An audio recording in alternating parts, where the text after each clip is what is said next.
If you're listening to the replay of this live, be sure to punch that like and subscribe button and let me know and drop it below your 2 cents.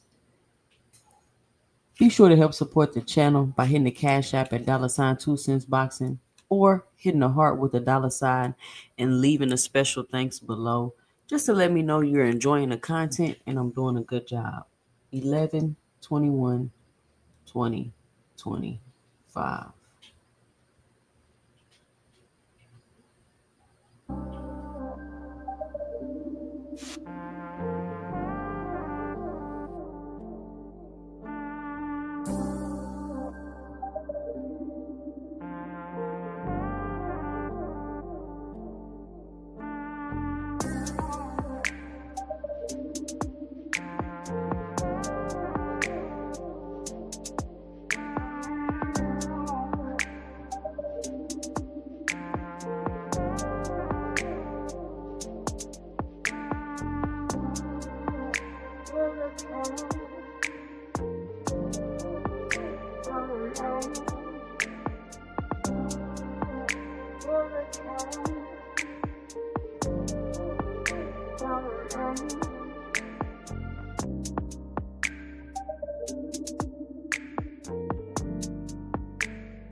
Hi, welcome to the channel. I'm Jay, and this is our 2 cents, where we talk everything boxing, and everybody's entitled to their own opinion. In today's live, we will be discussing a whole lot of things, but most importantly, the fight that everybody's been talking about for weeks and months, the highly anticipated Devin the Dream turned into a nightmare Haney versus Brian the Assassin Norman Jr. But before we do that, make sure you punch that like and subscribe button, and make sure you let me know and drop it below your 2 cents as we go throughout the live. Be sure to help support the channel by hitting $ 2 cents box in the Cash App or leaving your 2 cents in a super chat below. What's going on, everybody? I know I've been missing, but it's birthday season for me over here. And by birthday season, I mean my daughter's birthday is in October, the end of October. Then my son's birthday is a couple days later. And then my birthday is next week. And then my other son's birthday is in January. So, birthday season, been having some parties going on. I've been having some work going on. But what's important is that I'm here now. So, what's been going on, everybody? I've been in and out on a couple of panels lately, not as much as I have been or in the chats. But big discussion has been this Devin Brian Norman fight. But before we do that, let's talk about a couple other things that have been in the news that I'm gonna give my 2 cents about, and I want to hear y'all 2 cents about. And I heard something today that Subriel Matias tested positive for Ostrine, and that his fight and title is in jeopardy. I'm not sure if they've had a update since then. I could check, but this is as far as I know about the story. He tested positive for Ostrine, and guess where, y'all? Guess where he tested positive for the Ostrine? Can anybody guess? In New York. Tested positive for Ostrine in New York before his fight. They're saying they're going to strip him, take his belt. I heard somebody say they're going to strip him and take his belt, and Dalton Smith is going to have to fight somebody else. And I've heard somebody say they're going to strip him and take his belt, and Lamont Roach and Pitbull are going to fight for it. So I don't know. I think those are just rumors. Has anybody heard any new information? Let me know and drop it below, because that's the latest that I had heard about the situation. Blaze P for P say they ain't playing in New York. I don't know what's up with that. I don't know what's up with the Ostrine in New York. It's like, don't fight in New York if you're taking Ostrine, I guess. Stay out of New York if you're taking Ostrine. Let me see what I can see about it. Let's see. I wonder, has Matias came out and said something?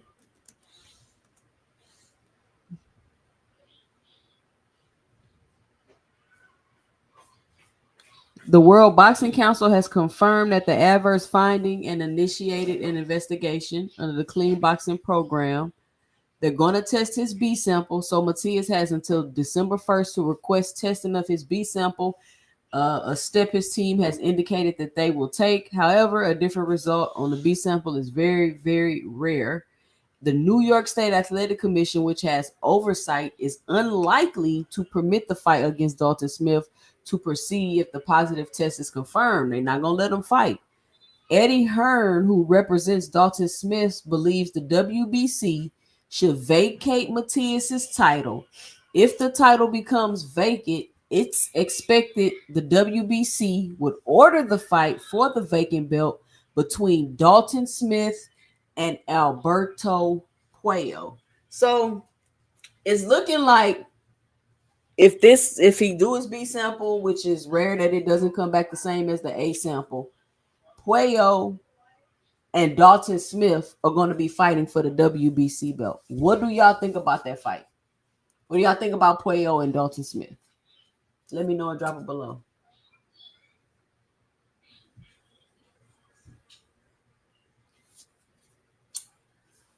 I like Puello.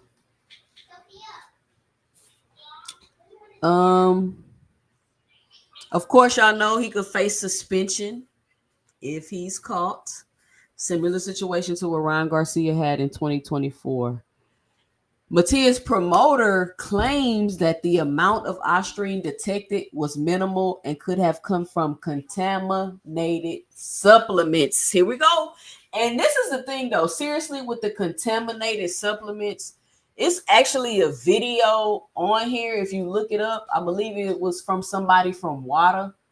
And they were saying how it's been like an uptick in the amount of people popping for Ostrine because these supplement companies are using the same machinery or whatever that things are made with Ostrine, and they're using those same machineries to make their supplements. So their supplements are getting contaminated with the Ostrine.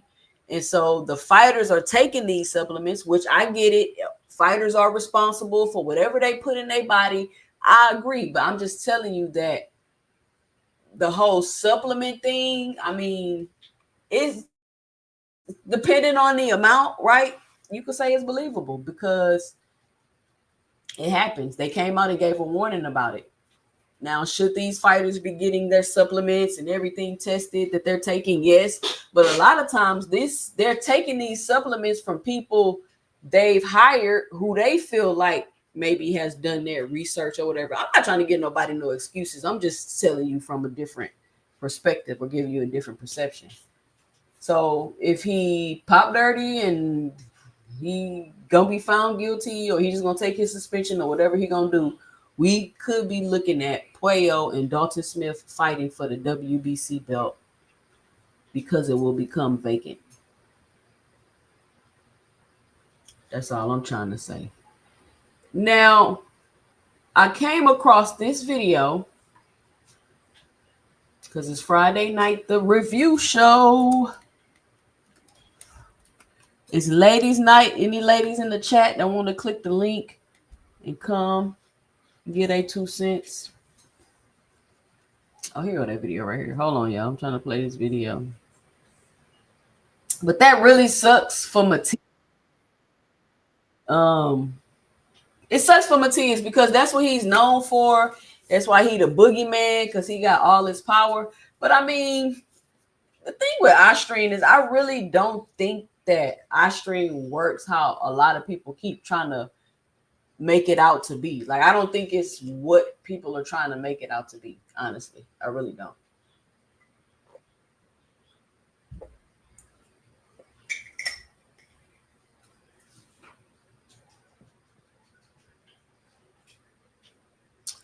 Here we go. Speaking of Austrian,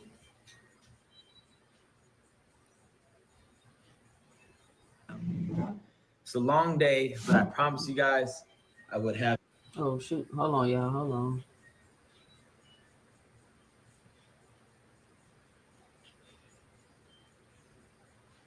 I'm pretty tired right now. It's a long day, but I promise you guys I would have this video for you. My next fight announcement. Here goes the contract right here. Like I promised you guys. Lupe was taking a little long, but it's okay. We still love him. Here we go. We get to the last page, you know. Boom, here I go. Signed. I'm going to be fighting for the real WBC championship belt against Mario Barrios, February 21st. Get ready, because I'm coming. Let's go. What's y'all 2 cents? Ryan King Rod Garcia versus Mario Barrios for the WBC belt. Now, at this point, it's obvious that Ryan Garcia is going to get title shot after title shot until he gets one, because that's what it's starting to look like. He gets accused of cheating, or he gets caught cheating, whatever your perspective is. He gets on suspension. He comes off suspension. He headlines the Fatal Flop card, gets a title shot, performs terribly, loses, boom, gets another title shot against Mario Barrios.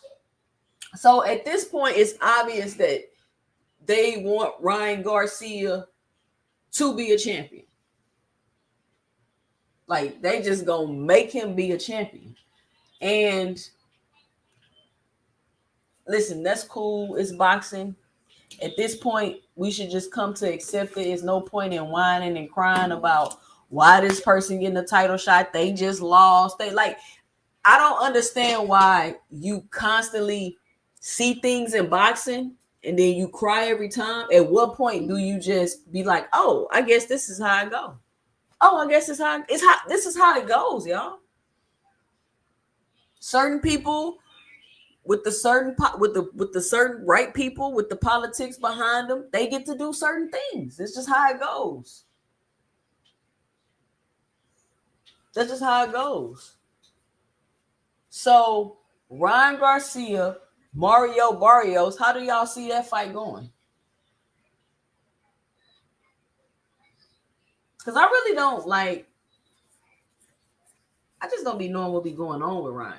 It's hard to be like he just as inconsistent as Tio for real. Well, can I say that? Is Ryan Garcia as inconsistent as Tio Fimo Lopez? Is that a fair assessment? I guess you can't really say that because we haven't. The only person Ryan has lost to, well, I guess he lost to Rolly. He lost to Rolly. He lost to Tank. I wouldn't say that's inconsistent. I wouldn't say that's inconsistent. Nah, okay, I wouldn't say he is inconsistent as T.O., but you just don't be never knowing what was going on with Ryan. Apparently, he had a head injury in the Rolly fight. I don't understand why these fighters fight injured. Just why you fight with your, you know what I'm saying? Like, I don't know. I guess they have to for the money, whatever. I guess so. Blaze P for Peace said he got Barrios, Junior Franque. He say sadly he got to pick Ryan. Damn, why sadly? Rolly and Barrios should be fighting. Yeah, I do think Rolly and Barrios should be fighting. Where did Ryan even come from? Why Rolly and Barrios not fighting?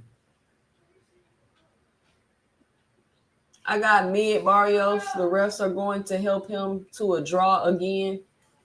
Man, Barrios carried Pacquiao in that fight, and y'all just not being honest if y'all think otherwise.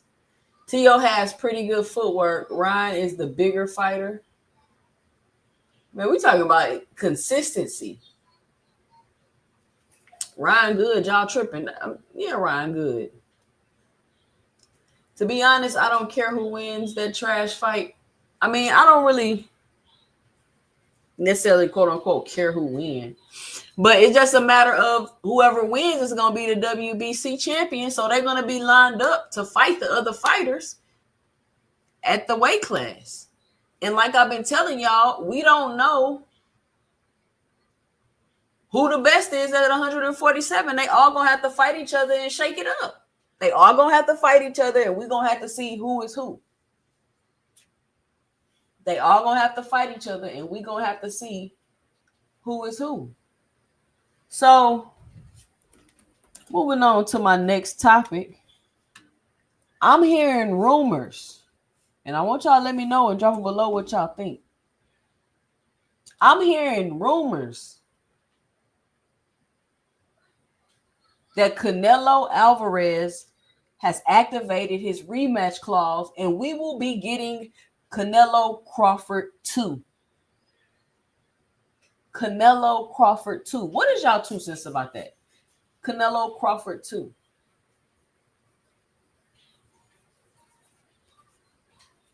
Me personally, if I had to give my 2 cents, I don't know if I want to see Canelo Crawford 2. I think the fight, I gave Canelo 4 or 5 rounds in the fight. So some people feel like, oh, it was a complete shutout. It wasn't to me. And that's my 2 cents. And you can have your 2 cents. But, if they fight, they fight. If they don't, they don't. I don't really care who Terrence Crawford fights, to be honest with you. I don't care at all. Not one bit. Not any drop. I don't have a list. I don't got nobody I want to see him fight. Like, I mean, he's the best fighter to infinity and beyond. It's nobody got nothing for Crawford. Nobody got nothing for Crawford. So what y'all think about the fight? Y'all gonna find out Ryan got fishnets and sugar habits like his daddy? Hey, you know what we could do about that. Somebody say you never saw Ryan whooping Blair in sparring? No, I gotta look that up. Ryan put it on Blair Clock. Hey, how come nobody be fighting Blair Cobbs though? I feel like they ducking Blair. Why Blair Cobbs don't get no fights? Tell me why. Somebody call out Blair Cobb. Ain't he at 147 pounds? Or is he at 54? Bud better accept it'll be more day, or it'll be more money day for him. Apparently, allegedly, he's supposed to be getting $100 million for the rematch. Bud is supposed to be getting $100 million for the rematch, which is wild to me. Buttercup may stop Cinnamon. Not interested. I already know the outcome. Ron Garcia can fight. I don't know why people be on here acting like he can't fight. Y'all tripping. The man is a knockout artist. What are y'all talking about? Canelo deserves a chance to redeem himself. How can Canelo is not going to beat the great Bud Crawford? Right? He just washed him. He just washed him. How is Canelo going to beat the best fighter in the universe? Tell me. Too Rich, tell me how you see Canelo being victorious against the best fighter to infinity and beyond. Explain it to me.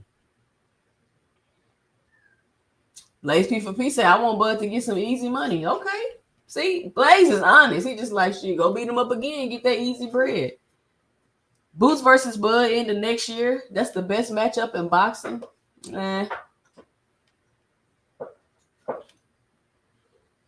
147 ducking Karen and Blair. Right now, Karen just fought though. Karen just fought. They really ducking Blair though.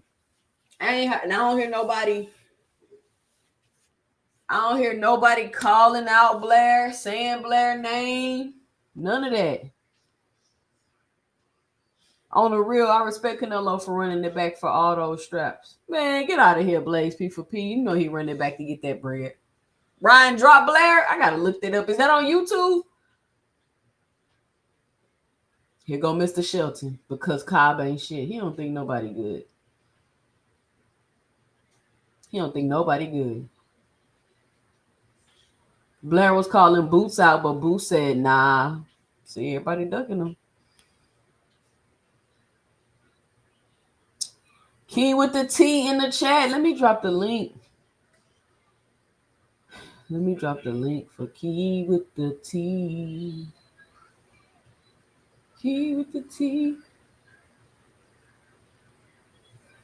Key with the T. All right.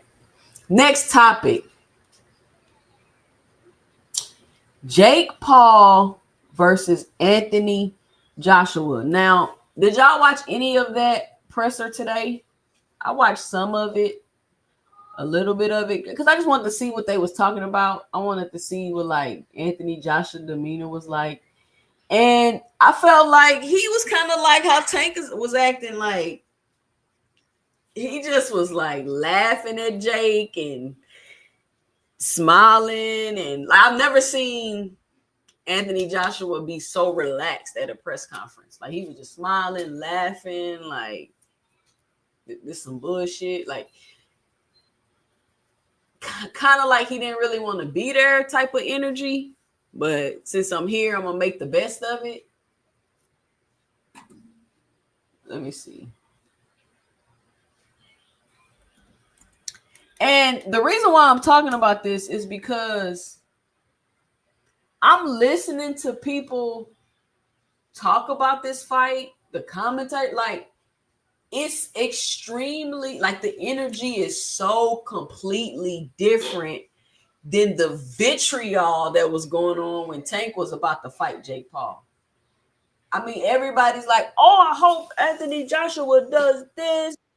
Like, I can't even explain how appalled I am at the way people are acting about Anthony Joshua fighting Jake Paul.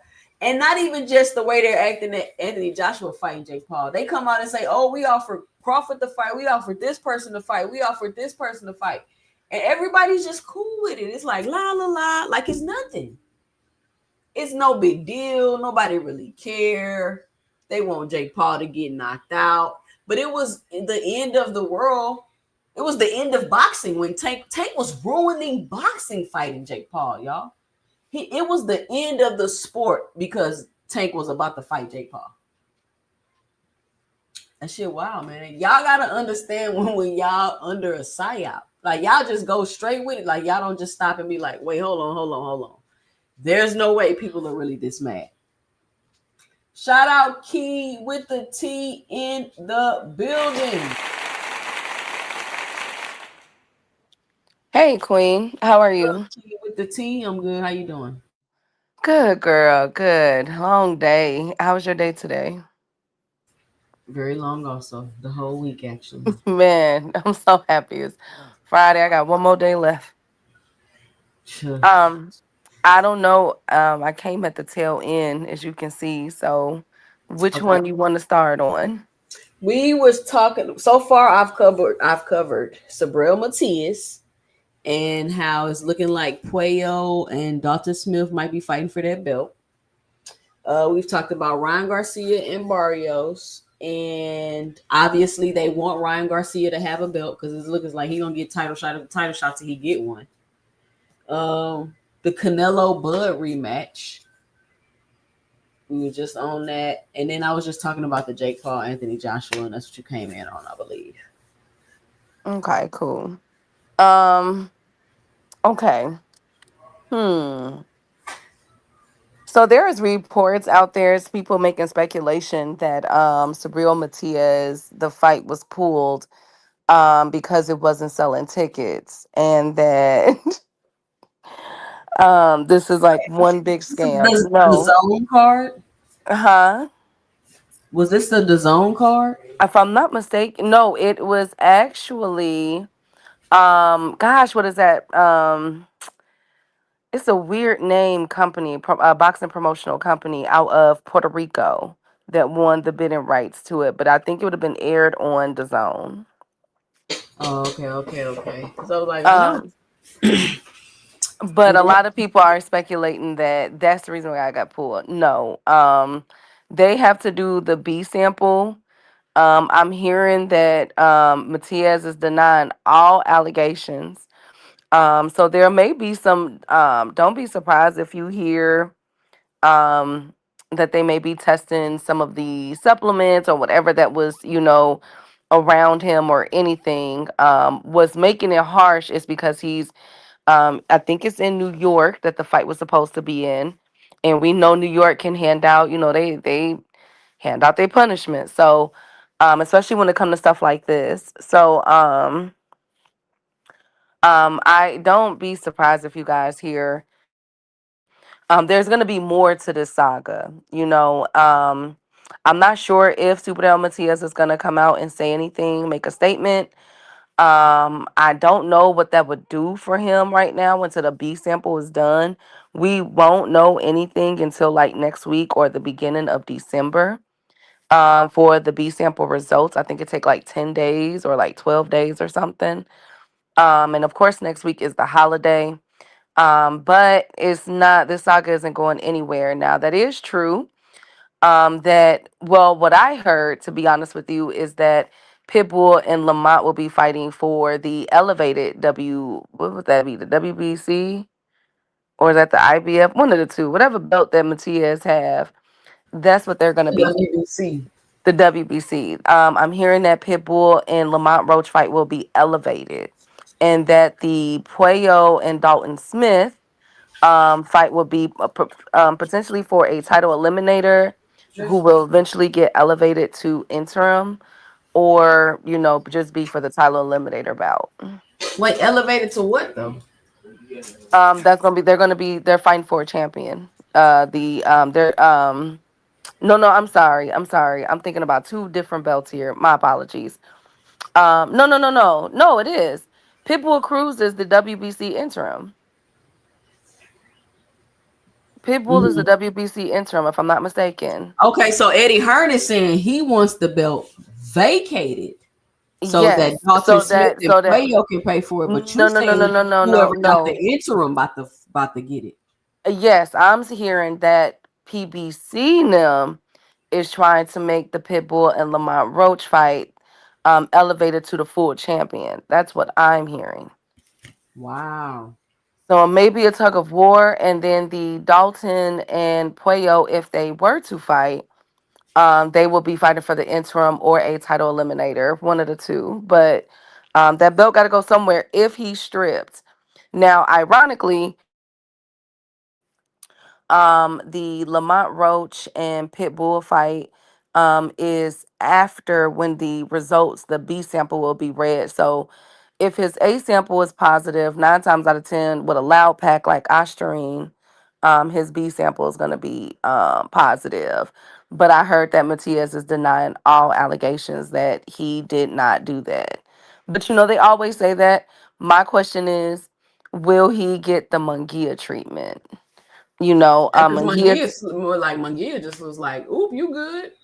yeah, they basically, if y'all don't know, for people that don't know, Magia was vindicated from his PED test, and they said it was like a false. They described it as like a false positive or something. I'm not Yeah, sure, but he's clean, he's clear. But I'm worried about Superdale Matias because now a lot of people are linking that death that he had. Remember that fighter that yeah, died? yeah. Now they're asking the question if he was testing, you know, if he was using it. That's how he unalived that gentleman, and it's so crazy. So I'm kind of nervous for Matias, y'all. I'm not gonna lie. People are trying to say that you know, a lot of speculation is being out there that he was on PEDs when he fought that guy. What was his name? Was it like Duddish? What was that guy's name? Yeah, but we gotta just let everything play out first. You can't just be like, and it's Ostarine. I was just telling people like I don't think Ostarine is really like works like people think, like it just makes you so strong and powerful and nothing like that. I don't think it works that way. And a lot of people's supplements do be tainted with Ostarine. Like that's not an uncommon thing to happen. So I think we should just let it play out and see what happens before we try to say, oh, for sure he I should. think I agree, 2 cents, but you know how this internet, you know, they running wild with the conspiracy theories surrounding Mungia right now, and it's crazy. Like they're practically calling this man like, you know what I'm saying, like a killer. You know what I'm saying? That he been doing this since that fight. And that's not fair. Like that's not right. We don't know what's happened. So let's see how this goes. 2 cents. He's in a very peculiar unique situation. Hold on, Key. Hold on. I'll be right back. Give me a second. Okay. She says, Blaze, hey Blaze, hey Benny, hey Too Rich, hey all things. They said, um, y'all already solved this case. It's all Haney and Conte setting Matias up. Remember who said that to Rich? Wait, what did I miss? Did I say that? I don't think I said that. I don't. I thought I was talking about belts, right? Didn't I say something about belts? Only because he's black. Oh Lord, Shelton. I don't think so. I think first of all, when I looked up again, because we're back around this again with Ostarine. When I from last year when we did the research, myself, 2 cents, and a few other people, and we looked up the perks and everything of this, is not for what y'all think that it is. And so I'm not trying to downplay it. I'm against anybody that use PED in the sport. And again, if this is true and it was intentional, then he needs to, you know, get suspended and everything. But for those who are mm, for those who like the drug, what it does is it doesn't even give you strength. So my thing was what I couldn't fathom is you would use a PED for Dalton, but not Puello. You know what I'm saying? Like Puello, if you've been following me, that's one of my Trojan horses in at the 140 division. Him and Andy Hirakoa, and there's one other person that I feel as though have the the skills to pay the bills to cause a lot of upsets in boxing. So I'm like, what, Dalton? Dalton, he didn't even want to get in a ring with Matias. That doesn't even make sense to me. Burn fat and keep muscle. So what if he was attempting, like we know what Ryan did in that situation? He was attempting to shed the weight because Ryan was not was having issues with his weight. You know what I'm saying? We already know Ryan plays around with the weight. So I'm wondering if that was something that Matias was doing. And not to mention, I need to know where he was training at. I'm going to ask that question because if he's been in New York training, if this happened in New York while he was training, I'm that's going to make my conspiracy theories antennas just go crazy because and I But need to know who you he was notice how we training don't know with. the amount. You notice how we don't know the amount. Yeah, I think we'll find out once the investigation comes. The WBC. We'll see. Come on, Matias. But I mean, if he did it, get in trouble, get your suspension, and then come back like everybody else do. Shit, Ryan came straight off suspension into a title shot. I mean, and then not to mention, like, no offense, but can we even take these suspensions seriously? Like, Morel was fighting somebody that had a 2 or 3 year suspension for I think it was PED use. He got in trouble, and they still flew him out here. He got flued out to fight in where was that someplace in New York just a few months ago when so and then I don't even think no I think Ryan did his full 2 years, but remember Ryan was trying to come back before the 2 year suspension to fight that Japanese guy. So I mean, can we even get stock to all that you And then they suspended for probably this can go long? fight in Saudi. Exactly. So I mean, yeah, but you got to have some type of consequences when you break the rules. And the next time, oh, Anthony Joshua, Jake Paul. What are your 2 cents about that? What you think about that fight? well, I saw only clips because I've been so busy today. AJ, I didn't know that AJ was that tall. I had no idea that AJ was that tall. And Jake Paul was to his chest and everything, but uh, dare I say that God, I think Jake Paul in the pressers to compare the one with Tank versus the one with AJ. He looked more comfortable with the AJ fight than he did with Tank. I don't know what it was about this presser today. Um, I'm Because not AJ really, going with the script. huh? AJ going with the script. I wouldn't be surprised. I really wouldn't. But I will say this that undercard that they have is not as good as the original undercard, and I really feel bad for Gary Antoine and what was his name that Gary was supposed to fight? Dang it. What was that name? 2 cents. Chat help me. On Shout the out Tank to Bird. Bert Mhm. Weezy with the $20 in the super chat saying nothing, just supporting the channel. Shout out Bert Weezy. Hirakoa. Thank you, Benny. Y'all be sure to punch that like and subscribe button if you haven't already. If you're listening to the replay, hype me up. Ain't that the new thing on here? Hype me up. Hype me up if you're listening to the replay of this live and let me know and drop it below your 2 cents. I think that Anthony Joshua was pretty comfortable too. I've never seen Anthony Joshua like that in any press conference. Just Well, laugh. you heard that he got rid of his trainer and replaced him. I forget the guy's name. He I'll always get getting a that new for you in a trainer. few. But he's been training with Usyk now. He's been in Usyk's camp. So Usyk is gearing up. I guess Usyk is not injured anymore.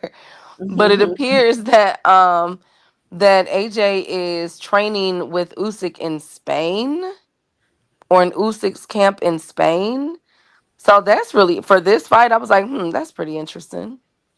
I don't know what AJ be doing. He be AJ is he be everywhere. But I He don't think always that AJ can afford to lose this fight 2 cents. he ain't about to lose to no. Key. He's I not about. mean, what Do if? you think? Do you think Ngannou is better than Jake Paul?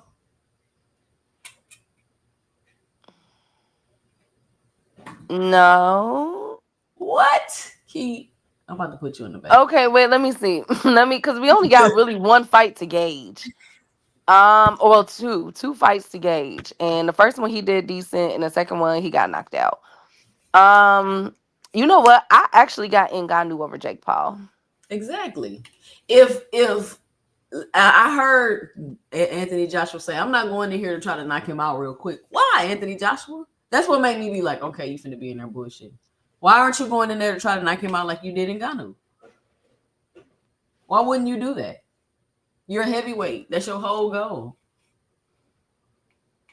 Um, mm, yes, true. But I think that too, since I think that because I keep hearing that people say that AJ is gonna take the fall. But Fuck um no. Turkey have announced that he has two big fights lined up for AJ starting in February. So I'm like, dang, he's fighting in December. He's only gonna get maybe a week break and then have to turn around and go right back into camp. That's The Jake crazy, Paul 2 fight is a cents. sparring session, see. He only got 4 weeks to even get ready for it. I know. That's what's so crazy about it. Jake Paul is a glorified amateur fighter. If that. He's not even a good amateur. He's been fighting people smaller than him, decades older than him. Come on, Key. I agree. I agree. I agree. I'm not do you like the undercard at least? Who is on? Let me see who's on that. Who all on the undercard? Alicia and that girl, and then that one dude who got knocked out, who only had like 4 dreads on his head. Remember him? Bo Mac guy, he got knocked out at the Oh very yeah, yeah, yeah, end. yeah, yeah. Mm-hmm. He on and it was another female card on there. Well, they just said they added Anderson Silver and Tyrone Woodley to the card. It's an interesting fight.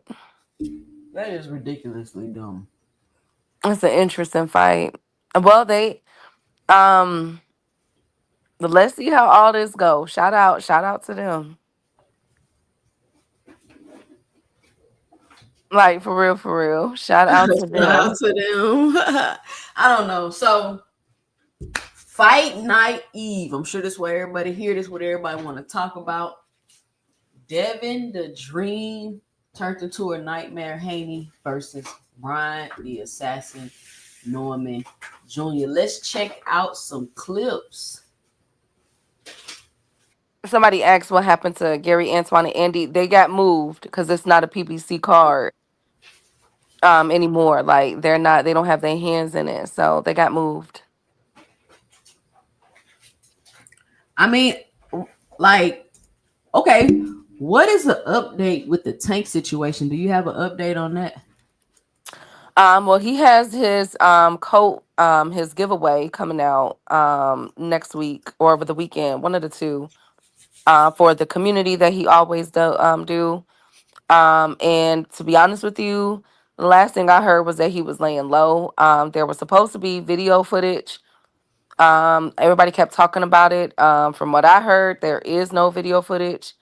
There was supposed to be a date for the temporary restraining order. There has not been anything filed. This is one of the most craziest cases so far. Like it's all this stuff that they said was going to come out and what that occurred. There is literally no proof of evidence or anything that's out there yet. Could they be And we're like holding it tight or sealing or something of that? for what? Who would that benefit? Because I don't Tank know. already lost everything. So, or lost the fight. So, I don't think so. I don't think it was there to begin with, 2 cents. And I stand on that. So you think it's completely fabricated or exaggerated? I think that it's exaggerated. And I think that, um, Jake was looking for a reason. I truly wholeheartedly believe Why did that. he even take the fight then, though? That's what I don't be understanding. It's not You like could y'all didn't well, spend it months wasn't. negotiating. Like, you know what I'm saying? It wasn't like you didn't have time to be like, nah, I think I don't want to do this. Well, remember, Tank wasn't the first pick. It was Canelo. Then it was they were had the options of a Jake Paul. I mean AJ and then Tank. Tank took it, and then all that got in. All that stuff occurred, and then now we're looking at AJ. But it's mighty funny that ever since Jake was in the ring sparring with Shakur, Raymond Ford, and all of them, all this stuff just, you know what I'm saying? Like, now I'm not saying that Tank is 100% clean in this. I'm not saying that. Again, from what I heard, and nothing like that went down. And I told y'all what I heard a few weeks ago, that nothing like, you know what I'm saying? And then when I Nothing look, like that went down. no, when you look at the layout of that club, I don't know if you guys ever looked at the layout of that club, the inside of it. It Mm-mm. is damnly near impossible for nobody to have not seen a situation like that go down. And I'm not even being hyperbolic or facetious when I say that. It is impossible. Like there is ain't no um like dark spots or anything. And you could look at the club online, like look how it looks on the inside. 2 cents. I don't know. The way that they said how that happened from inside, then through the kitchen, then outside, and then kidnapped her, and it's all them police outside. I don't know, 2 cents. And again, there has been nothing else filed. And all we kept hearing was the Miami PD is getting involved. The Miami PD is getting involved. Okay, when? When? That's all I'm asking. And they never filed a police report. No, no police report, no court date for the temporary restraining order, alleged temporary restraining order. No, nothing, 2 cents. That's Nothing. diabolical. You know, that's another level of sabotage because this was a big fight. It had so much attention and eyes on it. And then for somebody to come and fabricate something like that to get the fight canceled, that's Mhm. diabolical. That's diabolical. So can he sue Jake Paul? I'm not sure. That's the $1 million question. Um, I'm not sure what they're going to do. I'll ask. You know me, I'll ask. I would sue Jake Paul. Seriously. But I don't know. I don't know if they be letting this shit ride or if they be trying to see where the source is and where this type of stuff is coming from, or I don't know. I don't know what to believe. I know we're gonna I That's the think second fight you got stopped because of allegations that weren't true. Nobody finds that strange. 1 second. What are you talking about? Me? Yeah, what you talking about? I'm Second saying fight. that's the second fight because the Lamar Roach fight he wasn't able to do because he got arrested with the baby mama. Mm. And he was supposed to do that rematch, but then Jake Paul was like, "You got till this date," so he couldn't reschedule that rematch because he had to fight Jake Paul because Jake Paul was like, it was either now or never type of situation, from my understanding. So he's like, "All right, fuck it, I'm not finna rematch you because I ain't got time no more since I got in trouble. I'm gonna fight Jake Paul," and then boom, become another allegation, some shit that don't make no sense. You miss another fight. Ramon said there's not even a complaint. I know. This is very, very interesting. Nothing. I mean, we know he on papers in Baltimore. No type of paperwork about extraditing him. Follow up court case. Nothing. 2 cents. Nothing. You can just, and you know what? I thought the fact that it got released by Baller Alert, ain't that who released it? Yes. I thought that was strange. Like this is just ratchet ass website. And nobody else picked it up. And not, come on. You know what else is strange? Normally, the fighters would be saying something and picking on Tank. It hasn't been that way. They asked Frank Martin about the situation, and He Frank was said, like, no comment.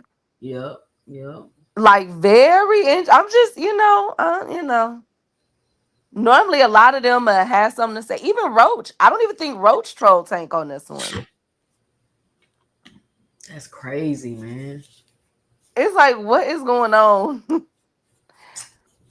It just went away. It's like poof. Nobody talking about it no more. Nobody cared no more. Like it was the hottest topic. It was the biggest deal. It was the biggest issue. Everybody had something to say and Tank this and that, and then boom, it's just all gone away.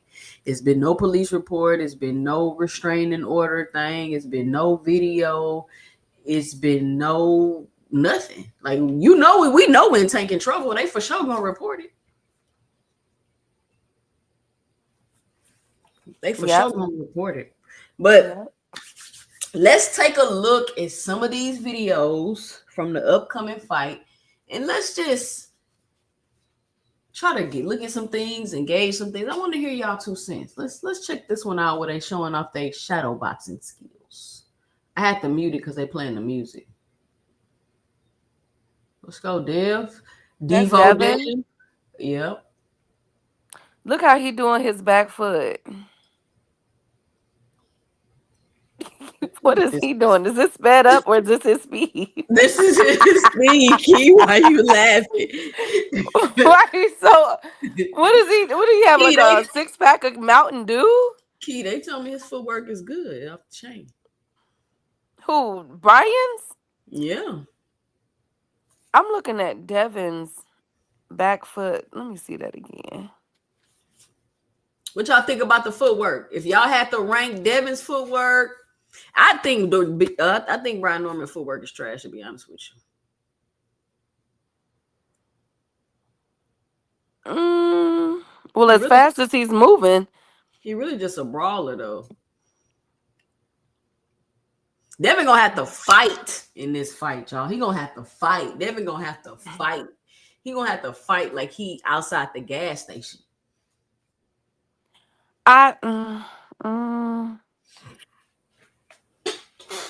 this is gonna be a really good fight. This one and the Bam Rodriguez, those are 2 good fights. I'm wondering how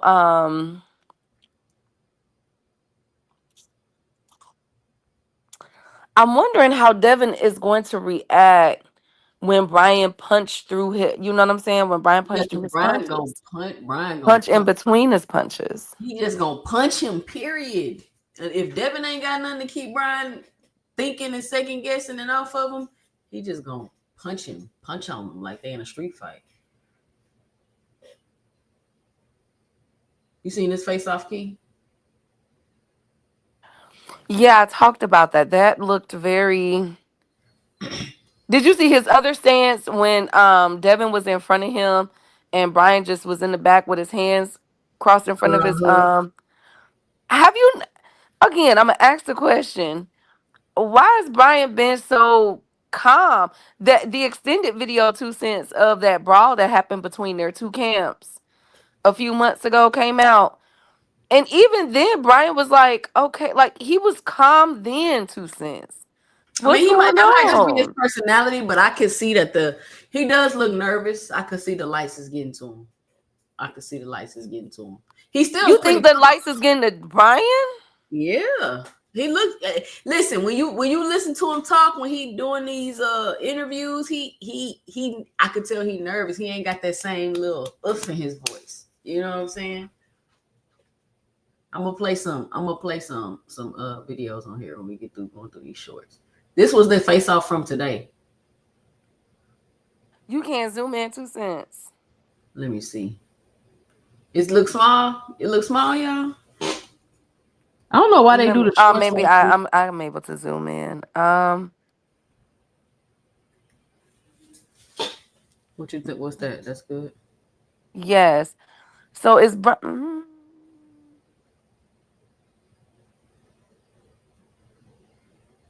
I got Devin. I think I'm sticking with my pick. I think Devin beats Brian. Hold on, I want to take the closed caption off of here. All right. I mean, I think Devin beats Brian too, but he gotta be there mentally, Key. He gotta be there mentally. He gotta be sharp in there. He gotta be sharp in there. I'm talking about we gonna have to see Devin fight how he ain't never fought before. Building salute, Queen. Do you okay? Can Brian? Is Brian too slow? I think Brian is slow. It's just that power, Key. A lot of things that Brian lack, I think his power is kind of gonna overcome some of those things. And if he get to Devin and Devin get hit clean flush, I think the question is, one, how's his chin holding up? And two, how is he going to respond and react? Those will be my two questions. Okay, and what are the questions for Brian? Will he be able to? Devin is the one with really all the questions, because we already know what Brian finna try to come in there and do. Devin really got. So wait a minute. Why is Brian not more pronounced than what Devin is as far as the muscles go? So Brian just really been doing jump rope all this time, huh? I mean, I was thinking that, Key, but when I seen him at the, when they get on the scale, I'm gonna find a video of them on the scale. Brian he looks small. He look good. He don't look like Devin Haney. Look like an action figure. Shout out Jupe in the building. Salute, Queen. What up, Jupe? Hey, ladies, how y'all doing? We're good. We're good. Nothing. Long day. I'm just listening to y'all cook. I'm just getting popping in, so I'm hearing y'all talking about Haney and Norman. So I guess y'all got y'all picks. It sounds like y'all both picking Devin. Yeah, I got Devin, but I mean, it's not like Brian Norman ain't got no shot. He for sure got a shot to win this fight. Can I ask a question? Can I ask y'all a question real quick? Sure. When have y'all ever seen and chat, because I know all of you guys have a very astute knowledge of boxing. Now, just about 4 or 5 days ago, Brian Norman Jr. was the favorite. Right. He was like a negative 130 or 140. And then now they are both tied. It is a 50-50 betting odds fight. Here you go, Key.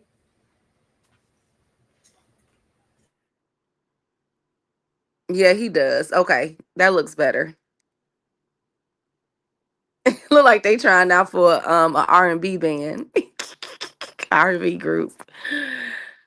They do get that. They do look like a 90s. Don't they? Look, they look like they finna start singing. Tell me what you want. That's what they look like. I instantly, when I saw Brian Norman with the when he did that, I instantly thought about Jodeci in the desert with the combat boots. Yes. What song was that? Cry for you. Cry for you. Exactly. Don't he look like a girl? Look, and Brian ain't had no haircut. He giving me the cry for you video vibes. Anyway, exactly. We showing our age, like we showing our age. Like they finna cry and everything. Like they didn't got their shirt off. They just need to grab the mic, put their hand out, and just start singing to the ladies. Right, just singing in the desert. Wait a minute, is that Bill? Yeah, is that Bill? In the back. Why is Bill right there? Why is he so close? Wait, do y'all think that Bill was on that stuff? People are saying that Bill I'm acted erratic. like, how the hell did he get in Saudi? to Saudi? How he did it? Did he fly private? I don't know. Well, I don't know. I don't know, but This was crazy right here. Look. Like, yeah. they're gonna still okay. Break the side, break it now. Brian walked up on him. Okay, Brian. Listen, man.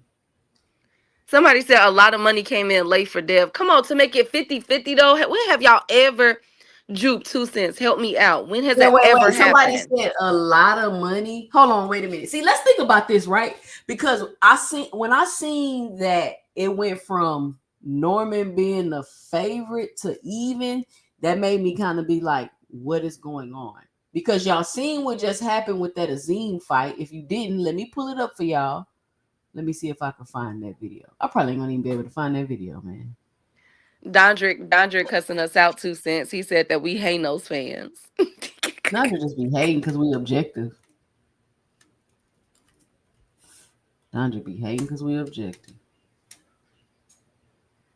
Boxing Hacker said it happened with Canelo and Bud. I don't remember that happening. I think Canelo was the favorite throughout up until the fight night, right, Jupe? 2 cents. I believe Canelo was still. I will say some money did come in on Bud towards the end, but I don't think it ever got 50-50. It never got 50-50 to my recollection. Yeah, and just let you know, like I think the ladies. I think I can speak for all these ladies when we say like we just break fights down. Like we like certain fighters, what that have not, but I don't think we're like that. Emotionally involved that we're not going to break a fight down in the way we just think it's going to happen.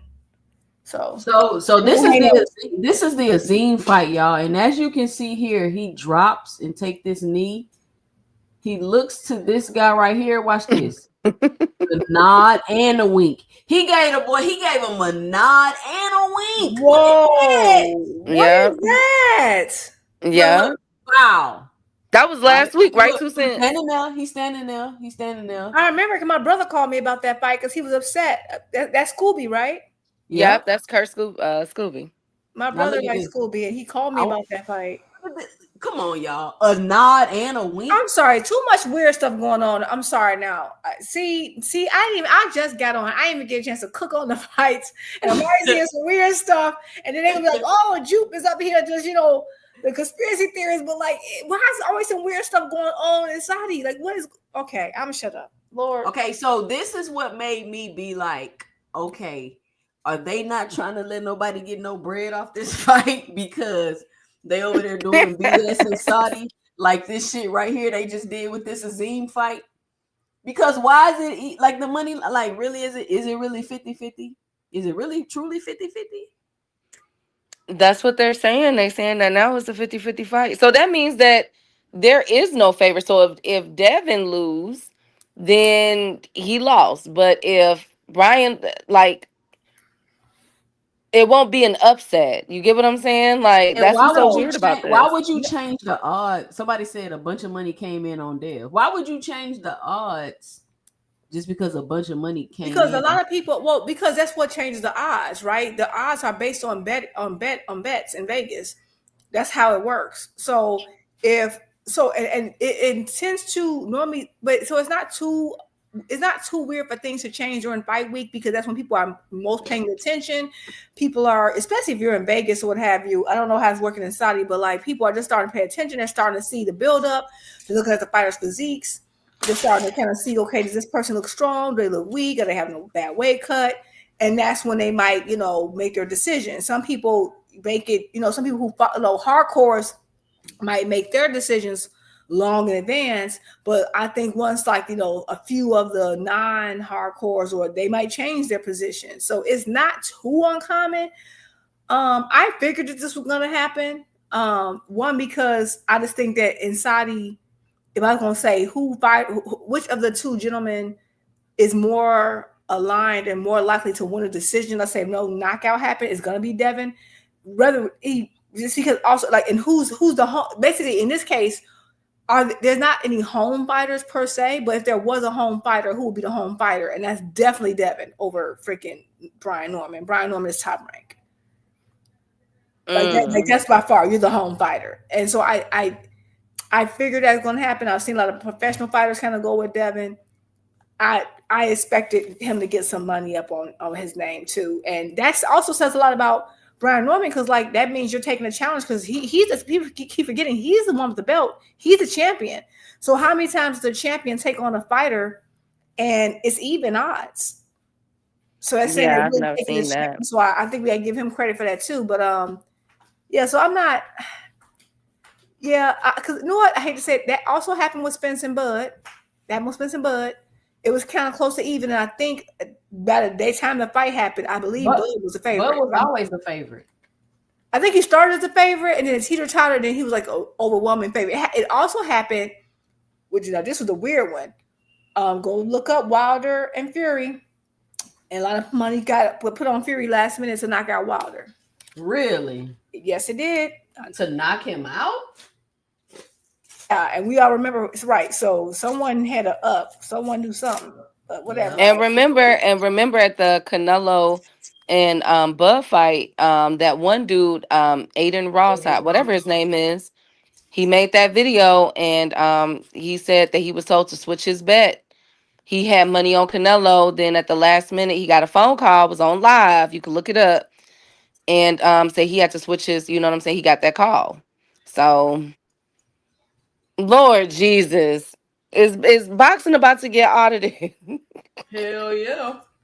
No, it's the Wild Wild West. Ain't that what Victor say? It's the red light sports. Lord, is we about to get audited? Lord, all of this happened with this year. So I think this is crazy, y'all. Look at this. Look how blatant this is. A wink and a nod. So I have, yeah. Come on, why would Kurt take a dive like that? With Adam Azim, and he's insufferable now. Now he just want to fight everybody. He think he could fight everybody. You don't think he knew he took a dive? He took a dive. I don't know. That's the question. I don't know. But who y'all got? Jupe, who you got? Devin or Brian? Hello. Okay, my bad. So I was saying on KO channel today, like I don't feel 100% confident choosing either, but I'm gonna have to pick somebody, right? So let me just tell y'all why. So when I don't feel 100% picking either guy, but for different reasons, right? When it comes to the challenger, Devin, right? Normally, under most circumstances, yeah, I would definitely pick, Devin. I don't think I've ever picked against him. Even although I thought I kind of had an inkling about Ryan, and I was like, dude acting a little weird. And I feel like that was his most dangerous fight. But I feel like the reason why I don't feel 100% confident is really not because I don't think he's a good boxer. Because to me, he has all the advantage. He does have he has the experience. He despite what the reach says, I don't believe that. I believe Devin has the longer reach. To me, he like the bigger man. Again, one thing about Devin, I don't care how many weight divisions he moves up, he's the bigger man. He's never not the bigger man. So yeah, he looked like the bigger man in that video, didn't he, Jude? Yeah, he absolutely did. He absolutely is a bigger man. Like Brian Norman just looks naturally leaner. His shoulders didn't look as wide. He don't look as tall. His muscles aren't as thick. Like Devin is the bigger man here. I don't care if he's moving up. We saw that with Regis. This is just something that's just a thing with him, and he's probably the first fighter in history to no matter what division he moves up, he's somehow bigger than the guy he's moving up to fight. I don't know. That's something different. That's a whole other conversation.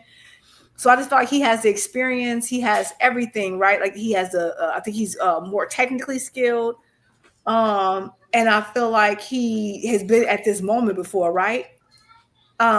What's giving me pause is his last two performances. Like that's literally it. It's the last two performances, right? Because I just don't feel like I feel like the one thing that Brian has over him is the momentum. Brian has looked great, has looked better and better with each fight. And Devin last two fights were in, but that could be, but it could just be because one, you had that situation with Ryan, you got beat up pretty bad, and then your first comeback fight. I understand, like some people are saying he's shot, he's chinny. I don't know if it's that or if it's that, you just need a fight to get you reacclimated and now you're back on. You know what I'm saying? So I don't know. So it's really just because of those last 2 fights. Because if he was coming off of the Regis, I would probably be like, oh yeah, Devin, I feel comfortable, right? The reason why I feel 100% picking Brian Norman is because the only thing is that I just haven't seen enough. I just feel like I feel like it's too much missing information for me. Because I went back and I looked at the Mocha Chica fight, and I do see he's open for certain shots. Like he leaps in. He also gets hit with a lot of jabs, and we already know Devin is good with the jab. He gets hit. He does say he just like sometimes he'll just take one to the face, and you just can't keep doing that in every fight, right? Now he has gotten better with it, but how much better? He hasn't fought enough pure boxers for me to be like confidently say, "Oh yeah, he's going to beat that." I know he's athletic. I know he's talented. I know he has power. But again, this is a step-up fight for him still. So was giving me pause. It's just that I'm not saying he's not great. I'm not saying he's not good. I just haven't, I feel like I don't have enough info on him where I do have more on Devin. So because of that, since I got to make a decision, I'm going to have to say Devin too. Only because I got to go with who I know. Because the only reason I don't feel confident picking Devin is because his last 2 fights, right? But that could... Oh my God! I feel like tomorrow I'm gonna wake up and change my pick. well, a lot of people jupe. A lot of people jupe is saying that. Well, I've heard a couple people at least say, with the last fight with Devin, you can't really count that because he wasn't trying to mess the bag up. He wasn't trying to mess the. Hold on, look, he wasn't trying to mess the bag up with Ryan. You know what I'm saying? So he fought a very cautious fight. A very smart fight. That's they saying Jupe in 2 cents. That's that's what some folks out here saying. Rubbish. Yeah, and I mean that's possible, right? So the thing is that I like I said, the reason why I don't feel 100% in my pick is not because it's literally because of just weird circumstances with these two. It's because Brian Norman is looking better and better. Devin, last 2 fights are, I mean, he's technical, he's really good, and this is another thing reason why I'm picking Devin. I think he's gonna be the bigger man. One thing Devin knows how to do better than anybody is rehydrate. I'm sorry, and that's just not me being funny. Again, I was talking to my dad, like we talk boxing all the time. I've been watching boxing a long time. Like I remember the Burning Forest fights, I remember all that. I remember the old Corrales versus Castillo. I've been in the trenches with this boxing game for a minute. I don't ever remember seeing anyone move up, and every time they move up, they're the bigger guy. I don't remember seeing it. I asked my dad about it. He don't remember it.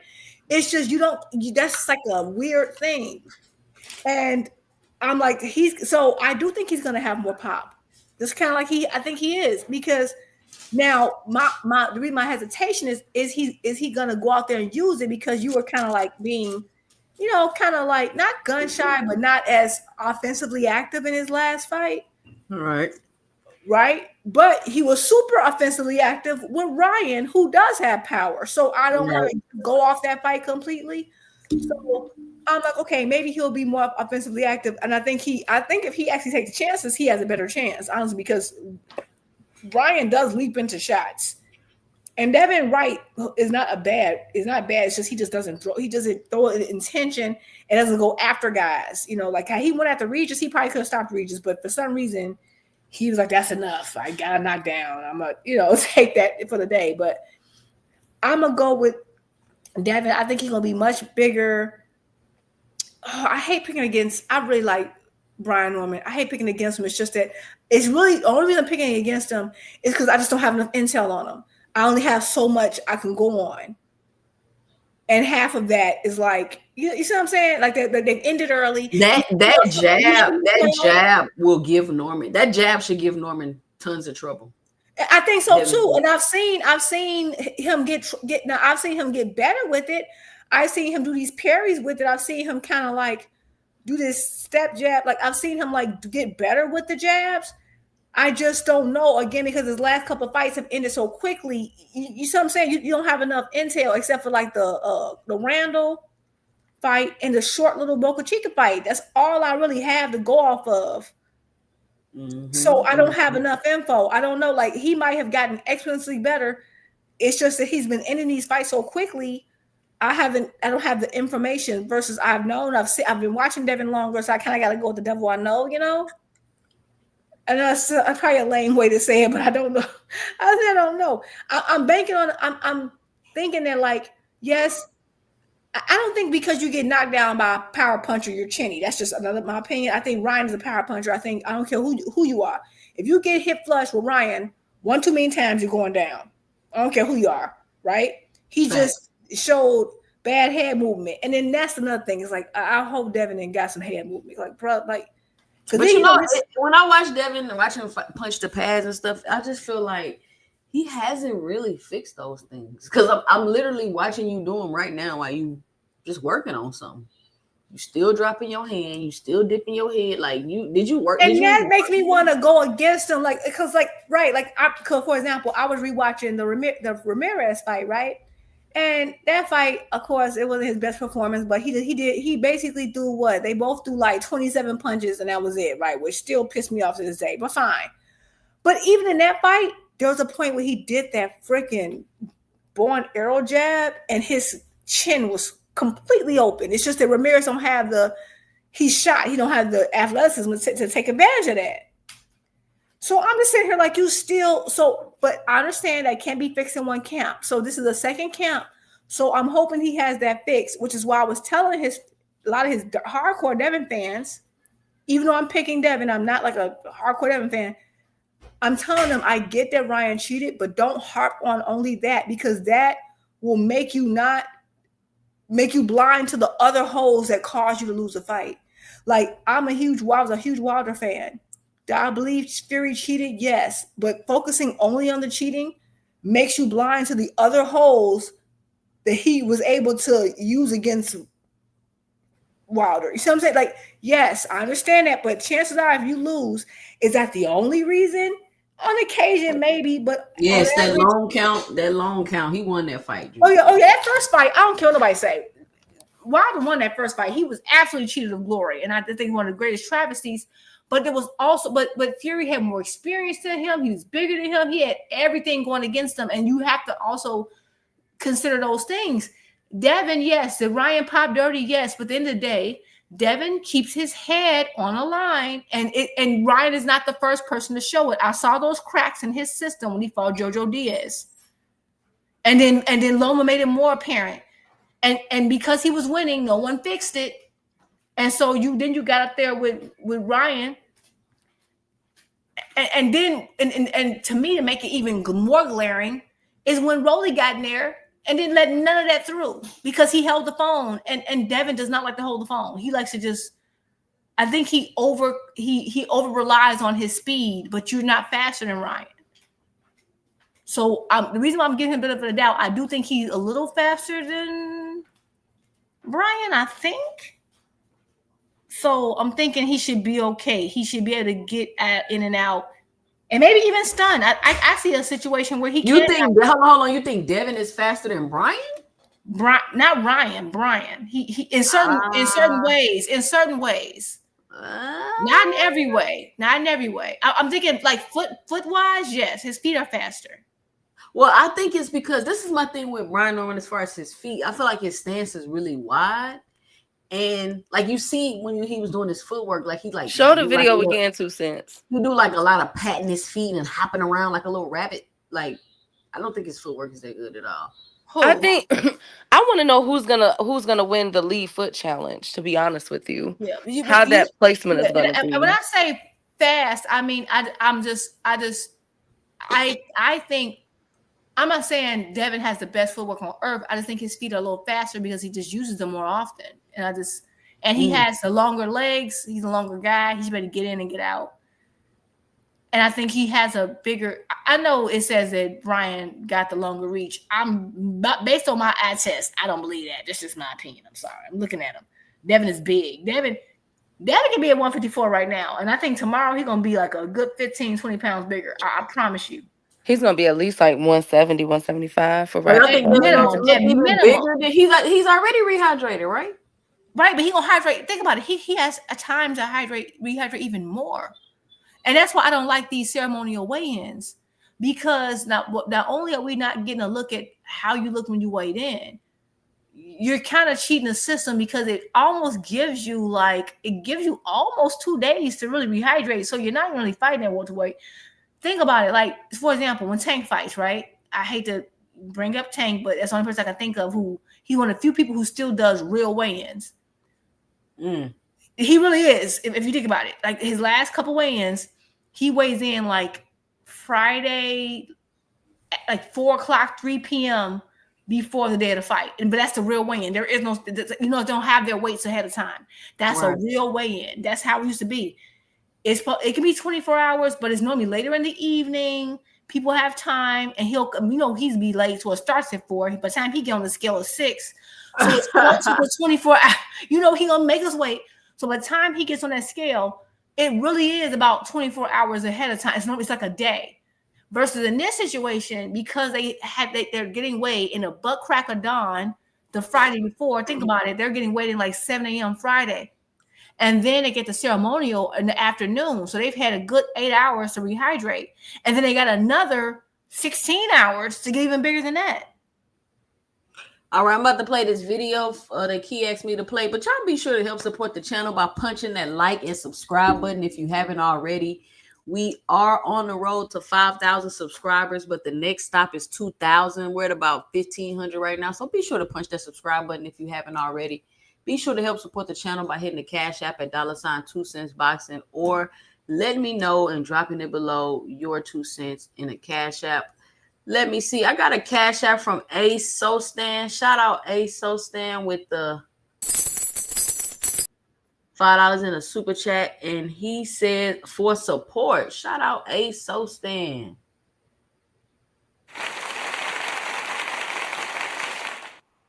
Thank you, and to everybody else that continuously supports the channel, whether it's monetarily or by you punching that like and subscribe button.